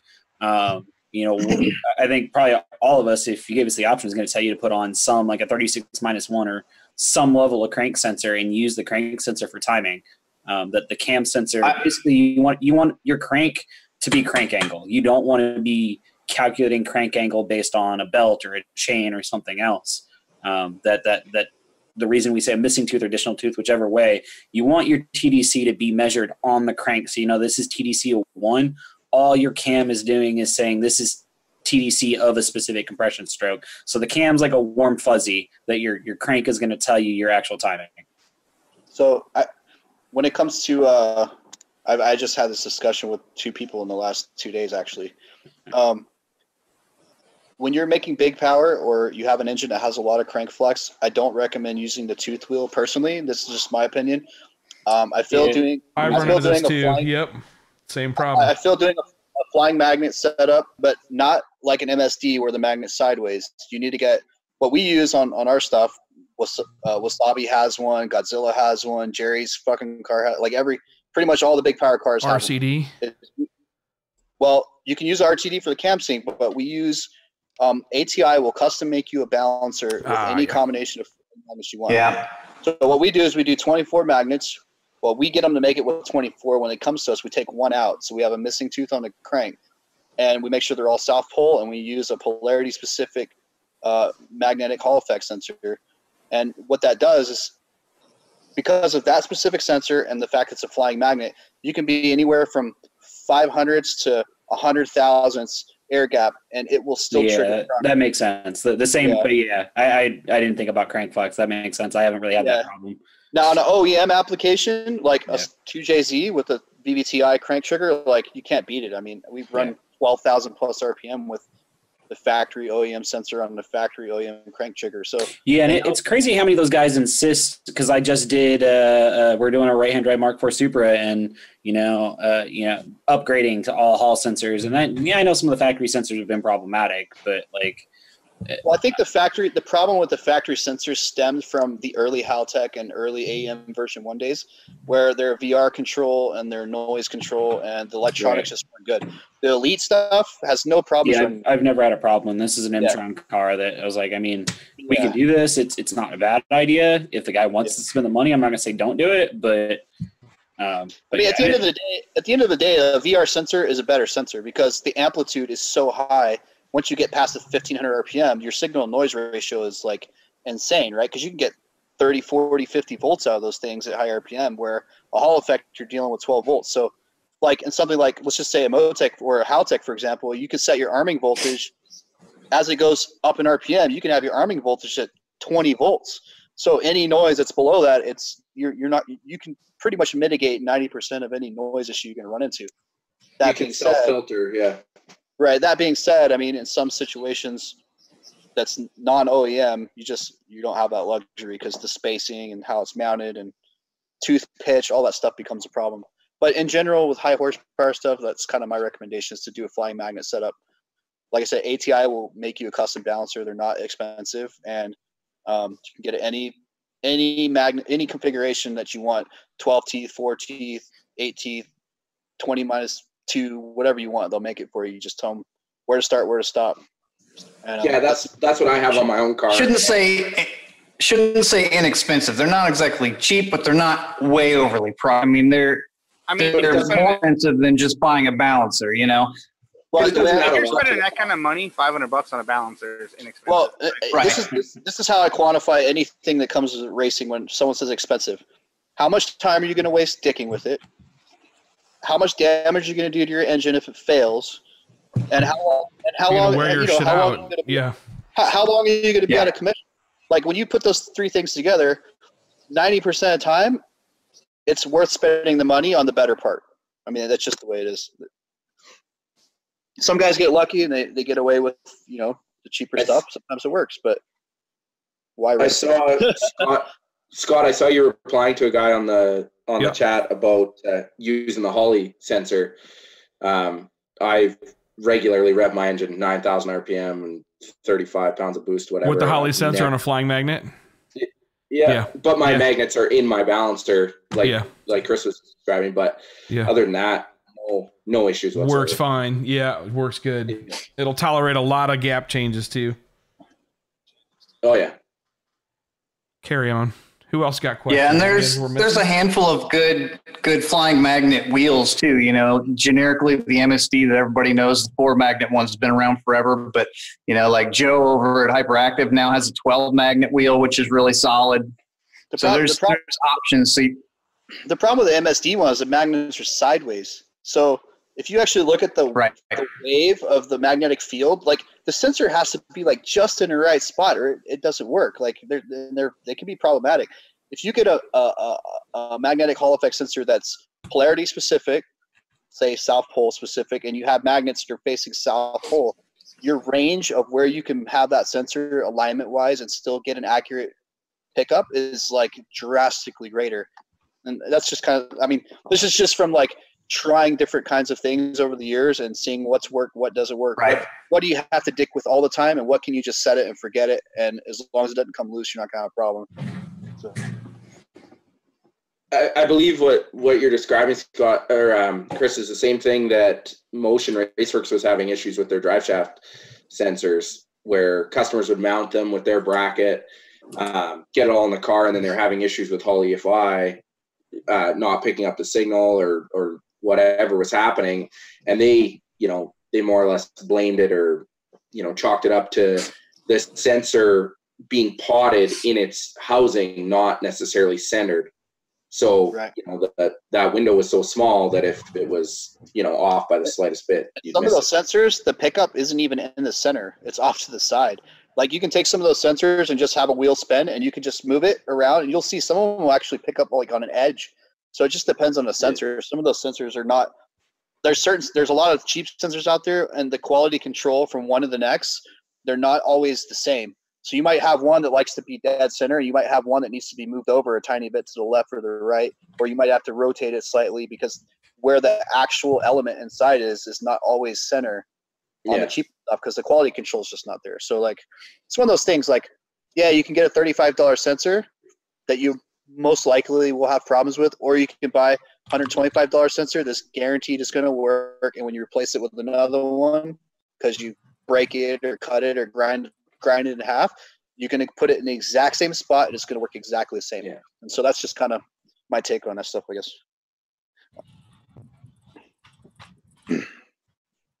There is a difference, basically, my point. So looking at the follow-up question that Jeremy posted, he said, okay, sum up. ATI custom wheel for the balancer and what sensor to use? So my preference, I use the race grade Motec sensor. It's called it's just called an M Hall. They have an MD Hall, which is a differential, which is made for like steel for reading teeth. But their actual M Hall sensor is the one I use for all the flying magnet stuff. I haven't used it on drive shafts. We'll do like 8 or 12 magnets on drive shaft. Same thing. You can move it all around, and it will generally work in a very wide range of positions. So, I've had pretty good success with the MSD 2348. When you have flying magnets, it works pretty well. I don't know if it's equivalent or to the Motec sensor, but it's worked for me on a lot of applications, and I've never had any issues with it. I'd make one other note on this. I run my 36 one wheel behind the damper, meaning between the damper and the motor, right in front of the belt drive. So even now, again, I'm only talking an 8,000 RPM, 600 cubic inch big block. But point being, even if there is a little bit of crank flex going on, the amount of movement on that smaller diameter wheel right in front of the belt drive is way different than out there in front of the damper, where most of the magnets and the other type of pickups are. So That's just if you think about how much deflection there is and how much you're trying to allow for. And I run my Cherry sensor at a 25,000 scap, so I've got space. Another thing to keep in mind, any of those sensors that will read off a steel tooth are more susceptible to any kind of noise in the ignition system. The magnetic Hall effect sensors that are polarized, they will only be activated by a south pole magnetic field. So I'm not saying it can't be triggered by something else, but you're way less likely to falsely trigger that off of some kind of ignition noise or really any kind of other, RF or, EMI stuff in the vehicle. Whereas a VR, which we all know, or pick up noise very easily, or a Hall effect that will read off of ferrous material is more likely to pick up noise, just from my experience. Someone earlier mentioned the thickness and the material of the wheel, which is why the wheel we run is 3/8 thick hot rolled steel that's water jet cut. So that was part of that. Because we had one pressed on that broke.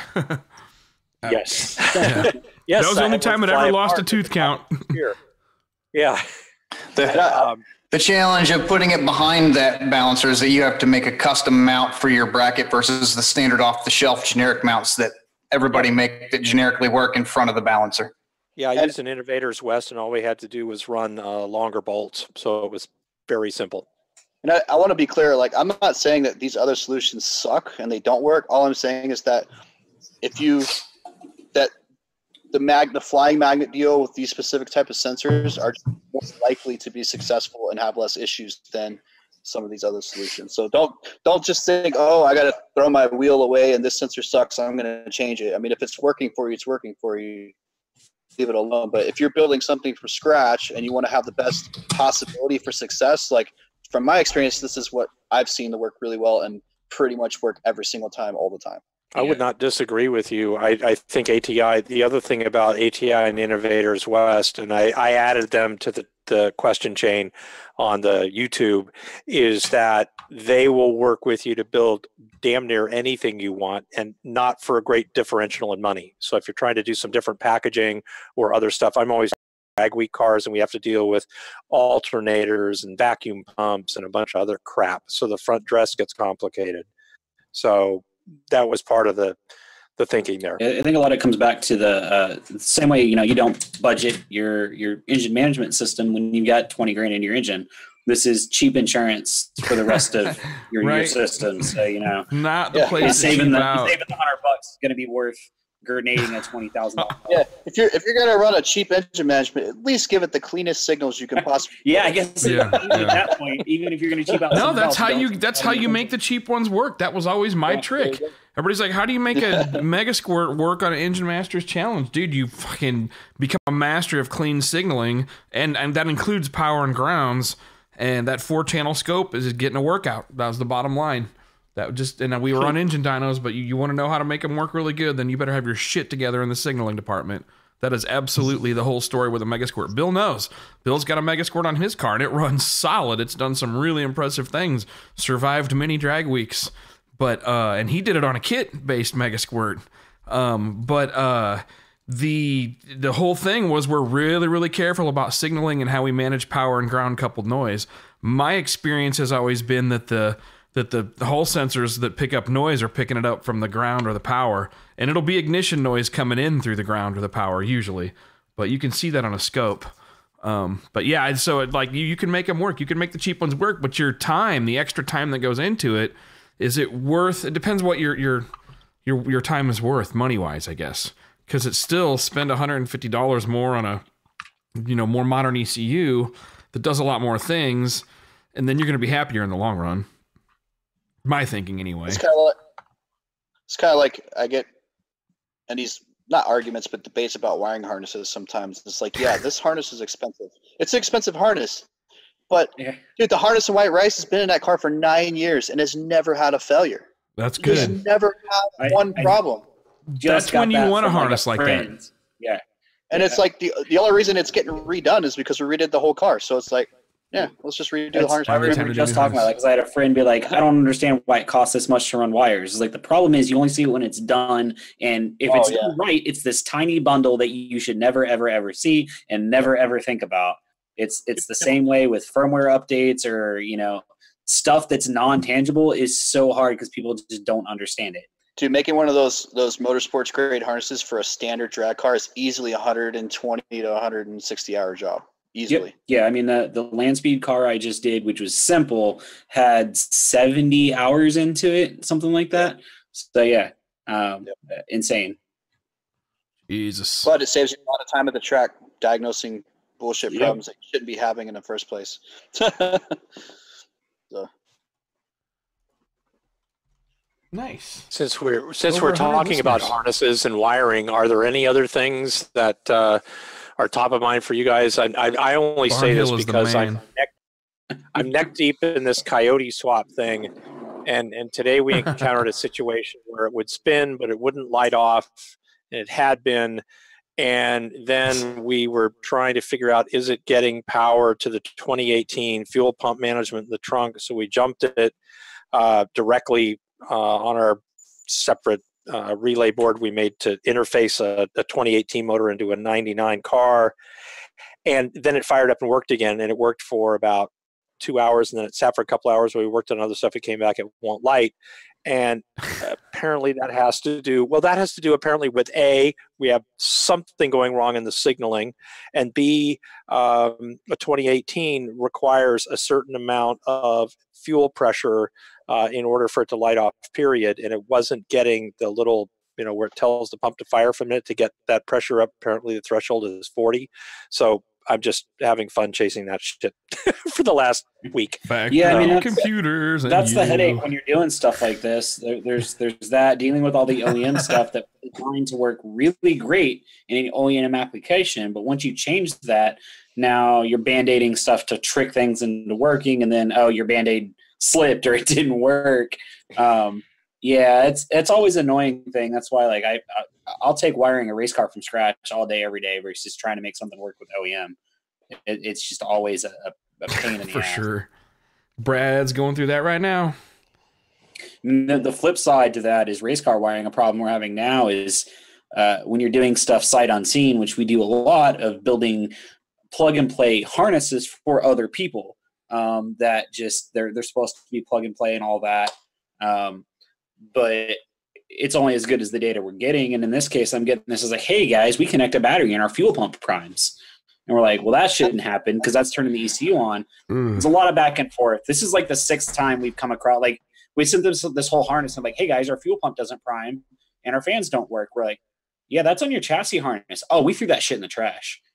All right, cool. Well, thank God I designed expandability into this harness when I sent it out. So cool, we'll just plug all this stuff in. Well, start asking all these questions, and I pull open again documentation. I know some guys are like, I don't draw my harnesses. I don't do this. I just build them because I know. But it's hard to remember, and it's when you have stuff like this. As soon as we were getting that, I was like, you know what? Let me pull open my wiring diagram and see what's on the power, because I think they're backfeeding the power. And as soon as I pull it open, I see alternator plus D on the main power feed. I was like, all right, that's cool. That's the charge sense wire. I was like, you know what? I bet they hooked it up straight to alternator plus B. Call up the guys. They're like, oh, yeah, we put a Nissan Quest alternator in this Porsche 944. And we're like, that's cool. We didn't know that. You didn't tell us this. So be honest with your wiring guy. That's what I'm saying. Right. They were backfeeding the entire EFI system from the alternator. Yep, I've seen it. Yeah. So, and then I worked on an MR2 today. So don't be in an MR2. That's all I can say.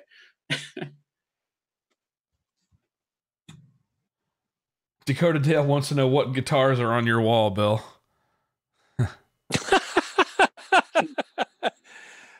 These are just fun ones. I have a 1990 Hamer California Elite, a airline telly, which is, believe it or not, a Fender licensed Japanese made telly, and just a little PRS. Japanese, not Chinese. Yeah. It's cool. Well, there's all my collection of junk. There we go.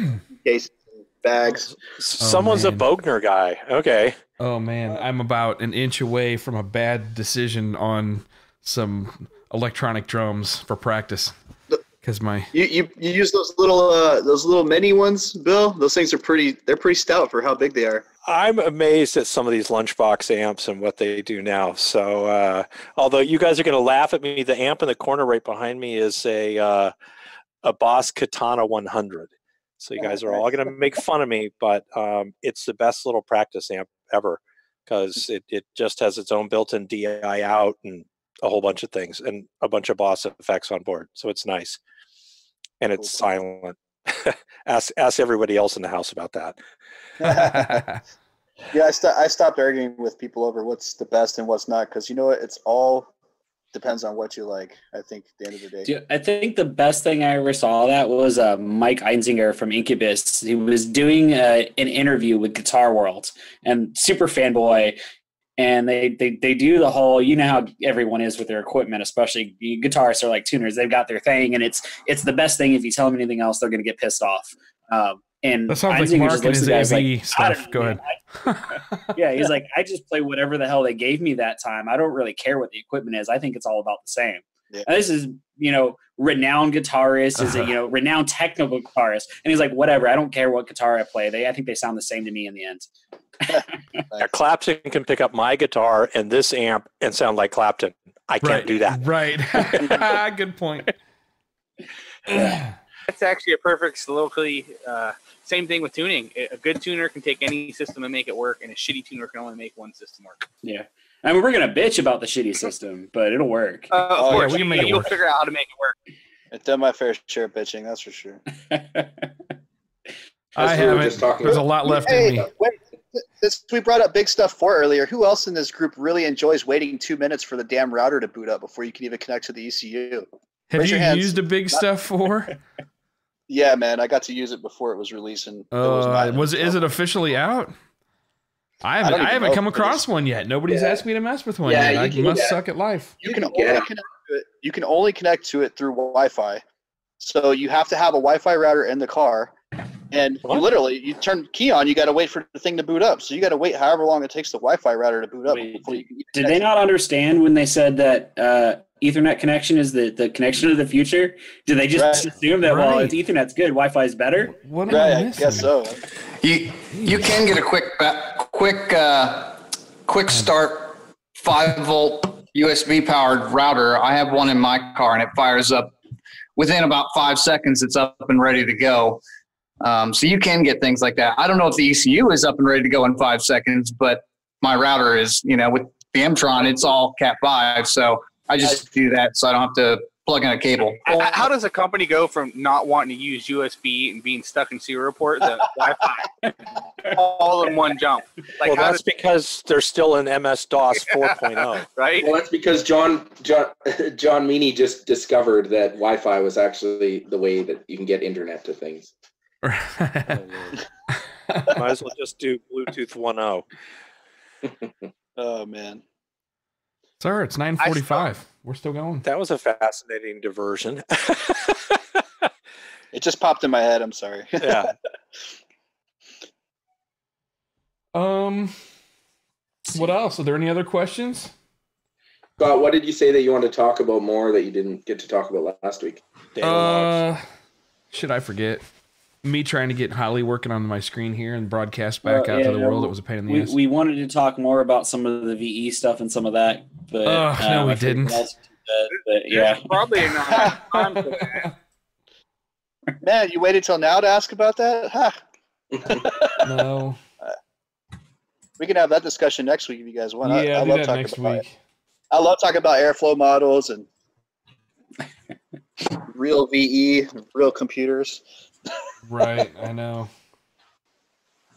What do I got here? I don't see any of the new questions here, but I'm not getting I'm not sure I'm getting everything on Facebook. I do have the YouTube chat here. What are we missing? I think we're pretty well caught up. You are. You guys are. Evans is owning it on the YouTube chat. We'll let it not be said that we're not putting in a lot of effort to. Careful. Yeah. Answering your questions on RealTuners Radio. We should have a talk about air temp at some point. Air temp? Yeah, air temp sensors. Super fast air temp sensors. About all the other air temp sensors on the market that are slow as turds, and I don't think very many people realize it. Right. Or how a normal K-type thermocouple is pretty slow too. Yeah, they actually are. They are very slow, actually. Okay, so short question: what is the preferred air temp sensor? Well, it's kind of a bias because I actually have. There's a challenge. Yeah, I have a new sensor and converter combination that I'm actually about to release. That is, as far as I've seen and as far as I've tested, I have not found anything faster. It's got 20 millisecond response time. So I had a graph. I don't know if I can post up on here, but basically I have the standard GM sensor. I had this glass bead sensor that everybody uses. I had a regular K-type, and I had two other. You can share your screen. Are you on your laptop? Yeah. You can share your screen. No, you hover over the video screen, and on the bottom there it'll say share. There's a green icon. Let me see if I can. You can do it. What's the temp? Yeah. Open up the graph first before you click the share button. Yeah. Okay. Scott, you have to hand it to him, correct? All right, hold on, I got it. Let me get a picture off my phone. And I'm allowing you guys to share. What's the temperature range on the new sensor you're looking at, Chris? Standard K-type, so 0 to like basically 2,000 Fahrenheit. Okay. We're actually negative something. I can give you the range, but hold on. Let me find this graph. But basically, I hold on a second here. So I did a test with all these sensors. I put them all in the same tube, all with the elements in the center, and then I got a high output heat gun, got it all the way hot, put it in a tube, and I just watched all the traces. I had them all wired into my bench on I have an M1 that I use for all my dev work and testing and stuff, and it's pretty substantial, the amount of latency in the GM. And the glass bead that's kind of getting popular now. A lot of people are selling it as like fast IAT. But the T1? It's definitely faster, but it still does not really represent the actual air temp because, man, it just takes too long to get there.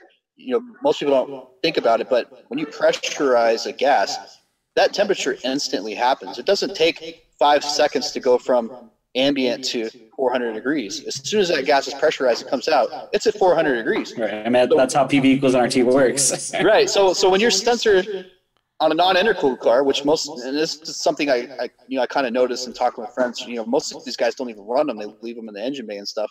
And at first I couldn't really put my finger on why. And then I thought I was like, well, no shit. They're putting these air temp sensors in the pipes, and the fuel calculations based off this sensor that's got a 4-second lag on it. They're going to be constantly chasing the fuel. So it's actually easier to put in the engine bay, just bake the air temp rise into the fuel map, which is what most of these guys are doing now. But yeah, let me find this graph and I'll post it up. It's a pretty substantial difference.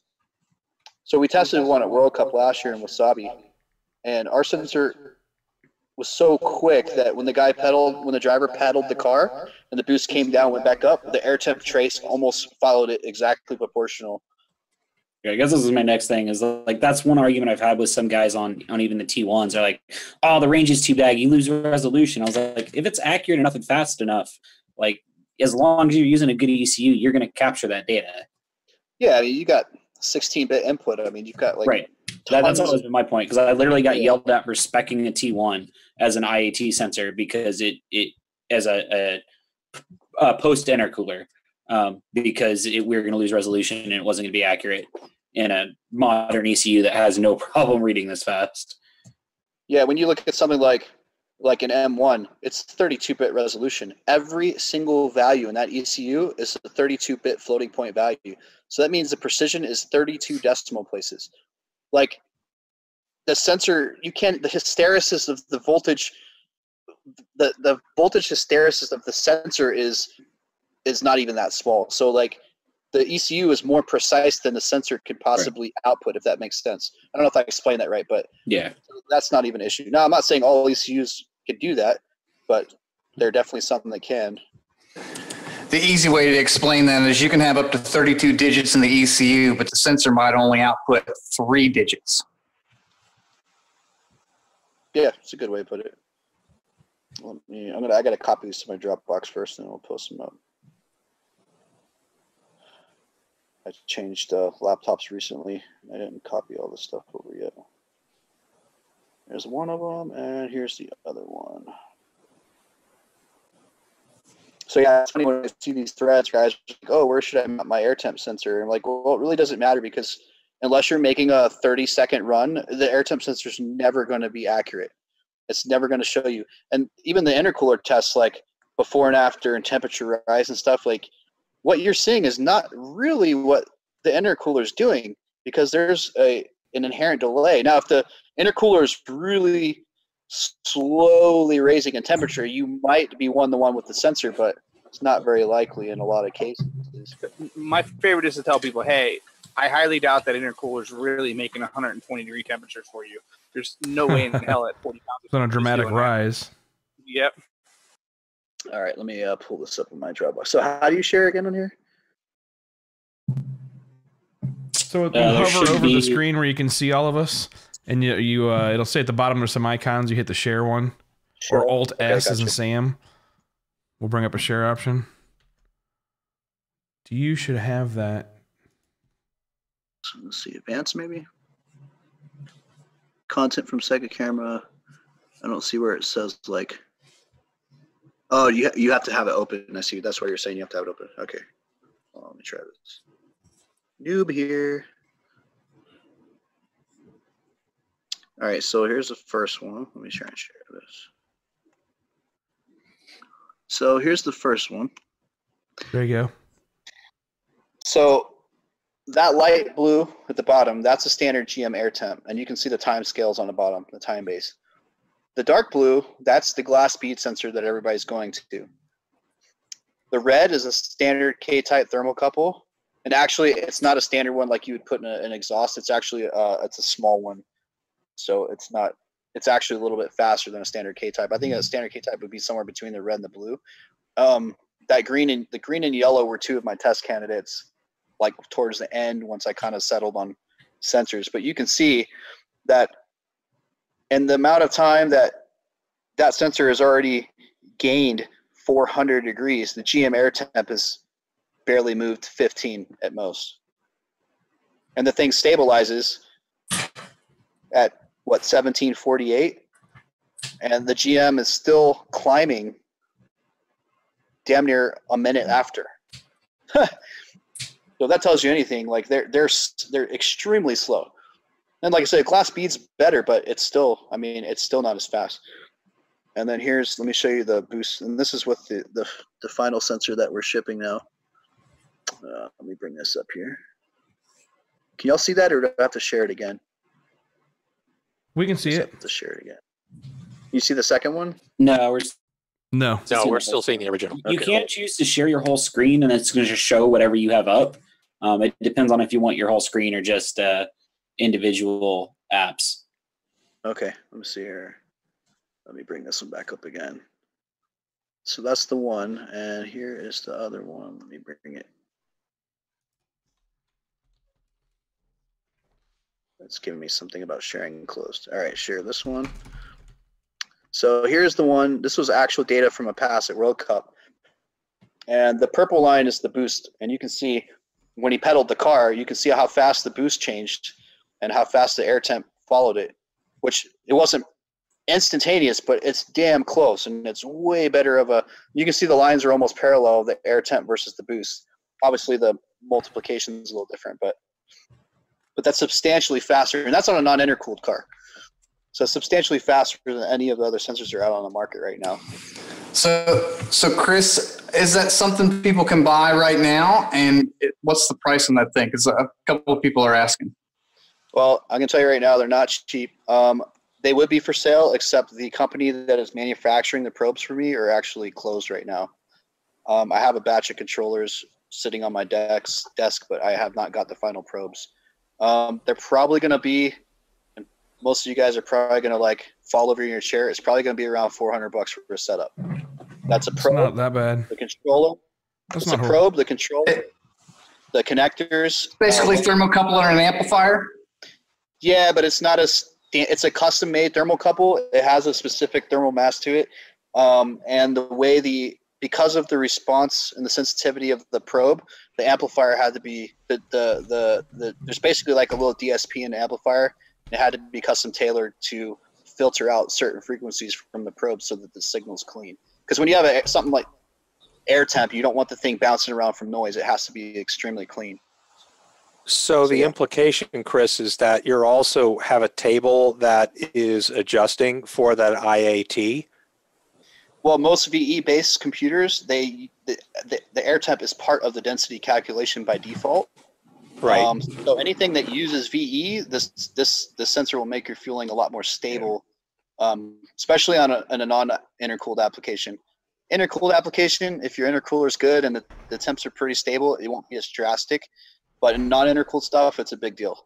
That 2.7 P over T at the end of that equation we talked about last week on VE, that temperature is that's boost in temperature in your airflow equation. That in a good ECU is part of your fuel calculation. Yep.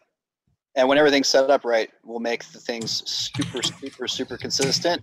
Like we went from Texas up to World Cup and MIR, and the guy that helped us with the chassis, he literally is like, "You're not going to make changes to the fuel map?" I'm like, "For what?" He's like, "It's like minus 500 DA right now." I'm like, "So it's a fucking Motec. Run it down the track." He didn't believe me. Ran it down the track, came back, pulled a log. He was like, "Holy shit!" He's like, "It's spot on." I was like, "Yeah, it's because it's got the right shit, and it does. The math is right, and it does what it's supposed to do." That's assuming you didn't bake crap in because you had inconsistent fuel pressure or whatever when you were tuning. So that's the big thing. The good thing about ECU like the M1 is the fuel pressure compensation is all done in the background. Yep. So you could tune it at 20 pounds of fuel pressure, crank it up to 90, and it's going to run exactly the same down a track. Yeah, that's the same. Link and Haltech will do it, but you have to tell them to do it. And it's there and it works really well, but you have to tell it. Yeah, the Haltech, you have to build the injector flow versus pressure. Yeah. Link has if you go into their modeled fuel mode, they have an FP sensor.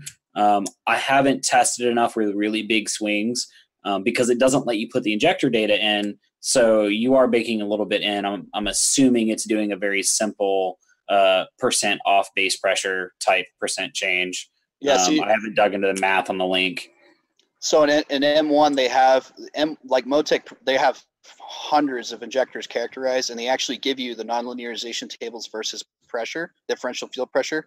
So you can literally be in the middle of a pull at 40 pounds of boost, pull a line off the regulator, and you won't even see it in the AFR trace. It's that instantaneous, and it'll just nail it. It's really good. Pro 5 is actually the same way. Pro 5's fuel pressure compensation is insanely fast and good. Those are really the only two that I've seen do it and do it really, really, really well. So just going back to, sorry, go ahead. It's nice because if you ever have a fuel system issue, like you're not going to affect your final output unless you run out of injector. The car's going to run perfect. If you run out of injector, the Haltech does it really well too. You just have to set it up for it. Yeah, and, set your axis. Yeah, and of course, it's also dependent on how well your fuel pressure sensor is and where it's located, and how much noise it has, and all that fun stuff too. Yep.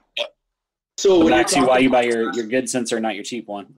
Yeah, it doesn't make sense why they make you put the table, and I never understood. I mean, it definitely works, but like, how many average Joe tuners really have that information of what the injector flows at a range of 50 psi swing? Yeah, so I think the mix for them is, if it doesn't work, they're on the hook for support for every single injector, and if the injector isn't there, they're getting calls for, well, how do I do this on my injector?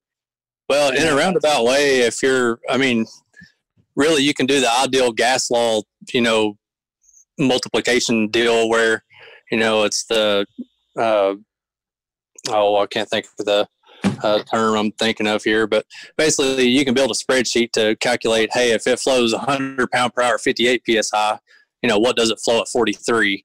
And it'll generally get you pretty close. However, obviously we don't live in a perfect world, so other variables, come into effect there. The main thing that it doesn't really take into account for is the dead time down low. So if you have like a streetcar or something, that's where the M1 providing the injector characterization for every injector out there. Dude, they even have a characterization for dual atomizer 800s in parallel on a single album. Yep.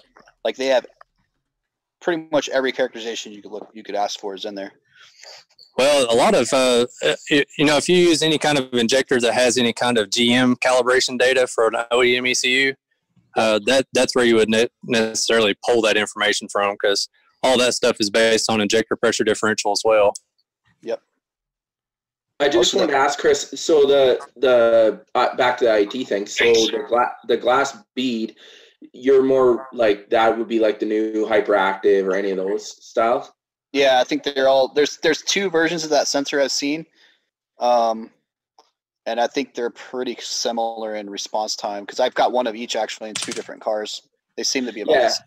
And the reason I ask is because I actually run one in my car, and I was just looking at a log, and basically in like a 440 run, 8-mile run, it picked up 150 degrees. On an intercooled setup? No, methanol, non-intercooled. Yeah, so it should have already, as soon as you hit whatever boost it was at, it should have been at the peak temperature. That's the perfect demonstration of that thing is it's delayed. Yeah, or should follow the boost curve a lot closer. Very closely, yeah, exactly. I'm not saying mine's perfect. It's definitely not perfect. I don't think you could get perfect, but it's way faster than anything on the market that I've seen so far. There may be something else out there commercially but I just haven't seen it. I actually played around with IR stuff too because the infrared's actually a little bit faster, but the problem is infrared doesn't read the air, it reads the surface temp, and it doesn't work at all on shiny material. Like if you put on something shiny, it's completely wrong. I think you get to a point where you almost have to go to like an anticipated temp deal based on, an airflow value, and pressure and all that good stuff. Before I finished getting the sensor, I actually built a modeled air temp table in my Motec software specifically for non-intercooled stuff. And it actually looks at ambient pressure, ambient temperature, pressure ratio of the motor, and it calculates the inlet air temperature pre-injection. And it was actually pretty close. It was within about 60 degrees of what the actual sensor read when I got it all done, which is pretty good. I don't know if the sensor's off or if my math is off, but yeah, a lot of ECUs like the Imtron and stuff, they'll do that calculation as well for low throttle flows because it is a nonlinear relationship between what IT's measuring and what's actually going in the cylinder. That can get crazy complicated. Yeah, but if it's done right, it makes everything just that much more stable. And it's just less work, You get a car that runs perfect when it leaves, and it still runs perfect in wintertime when it's 30 degrees outside, just because it's math. Like if it's done right, it should translate and work properly at the end of the day. Well, yeah, you're right. I mean, if you look at how some of the OEs are modeling that stuff with like intake valve temperature and injector tip temperature, to deal with, cold start, hot start, and of course, transient fueling and all that good stuff. Yeah, they even do like in there's like fuel temp estimation. You can run, like most of my cars, I run fuel temp sensor, and that actually, the fuel temp real time changes the specific gravity number so that the volume, the fuel volume flow number is always correct. So even as the fuel temperature goes up, if it gets really hot, the fueling's still dead on because the specific gravity value has been in real time has been calculated, compensated for. So there's a lot of like really trick stuff when you get into an ECU that has a real airflow model and a real fuel flow model. That just, you can get away with a mega squirt, but it just makes things nice and it makes it easier to do your job. You can focus on other things. Lucky for me, it doesn't always make you faster. It doesn't. It doesn't make it fast at all. I mean, fast is just skill and knowing how to get cars down the track. Yeah, I mean, there's different ways all the features. Sometimes a lot of the features are hard to, justify too, because I mean, how does a tuner that's going to spend one day on the car tune every one of those tables and dial them in exactly? Yeah, that's kind of like one of those program type deals where you kind of niche away at it as you go. Well, all that stuff's math. Like, there's really not much dialing in. Like, you put the sensors in there and make sure the values are sane, and it does it in the background. That's the whole point. Like, you don't have to go in there and dial in a pressure table. Like, the pressure compensation is done, and it takes the specific gravity into account. Because it changes the viscosity of the fluid, like all that stuff. So, like, I mean, that's the whole idea, is to take as much of that away from the chore of tuning as possible and still provide you with the most stable final outcome that you can have. It definitely makes it nice. It's not necessarily, but I mean, there's plenty of guys going fast on mega squirts, and I hate to say it, Fuel Tech is a perfect example. It's a pulse width super based simple fuel thing. It's super simple. Has no corrections for air, no barometric corrections, no. Nothing. But while those guys are over there chasing the fuel around every pass as the DA is changing, I'm just making hits and drinking Dr. Pepper, chilling in the camper. So there's well, I guess where I'm coming from is, some software suites aren't as easy as just turning that feature on. You've actually got to populate data and enable that stuff. No, you're right. And honestly, that James is right. If engine models were that good, even OEMs, if they were truly that well developed, then all you'd have to key in is some intake and exhaust valve events, some bore stroke, just some basic things about the engine, and it should be able to handle it. Well, they're not there yet. There's still a number of things that you're having to calibrate for, thankfully, which keeps us employed. They're definitely not perfect, but there's a very definite and noticeable difference and consistency between a pulse width based system and something like an OE or like a proper air fuel model. I mean, I'm not saying I agree, but I'm saying it does cut your workload down by 70-80%, and to me that's important because time is money, and the faster you can get it to from nothing to awesome, the better. Consistency is key. Another thing, this is another thing I like to touch on, because a lot of people do this and they don't, these guys will jack their O2 correction up so fast where it's doing this right over the target.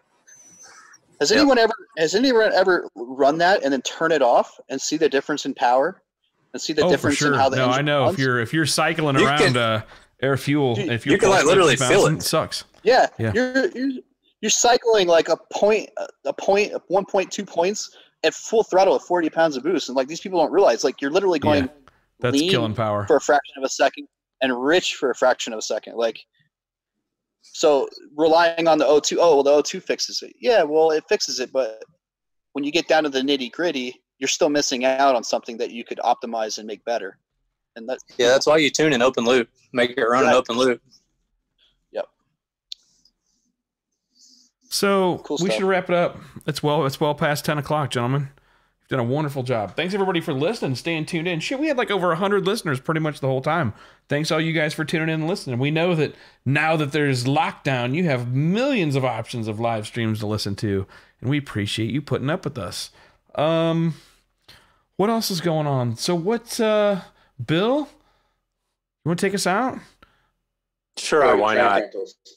Yeah, if anybody else, James, I saw loose fitting up there a second ago, up in the upper right of the engine compartment. I like James's video. He doesn't give us much, but when he does, it's good. Intercooler and all kinds of stuff right now. I'm just getting a new turbo 400 and all that good stuff put in. RPM transmission. Shout out to them. Nice. I think, was that a drip? No, never mind. Kidding. So, guys, who's heard about places where we're going to get to race soon?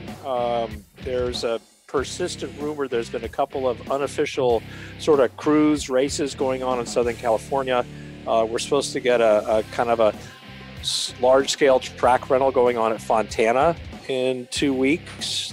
I got an invitation to that. I don't know if it's real yet. But that's Fontana. Yeah. Hey, Fontana, whatever. But hey, anything going out by you guys? I think Perduto was talking about something in Orlando coming up. I don't think he's on anymore. Anybody else got something coming up in their neck of the woods? All our crap's locked down still. Thanks, Andy. Yeah, I just got notifications of how much longer some of our shit's not going to happen. I'm not happy. Never closed down. Yeah, that's why I said everybody's becoming a street racer. I've got a guy coming down Saturday to literally test on the street to get his car dialed in. Those are the most fun. Should have been quarantine the sick, not quarantine the healthy.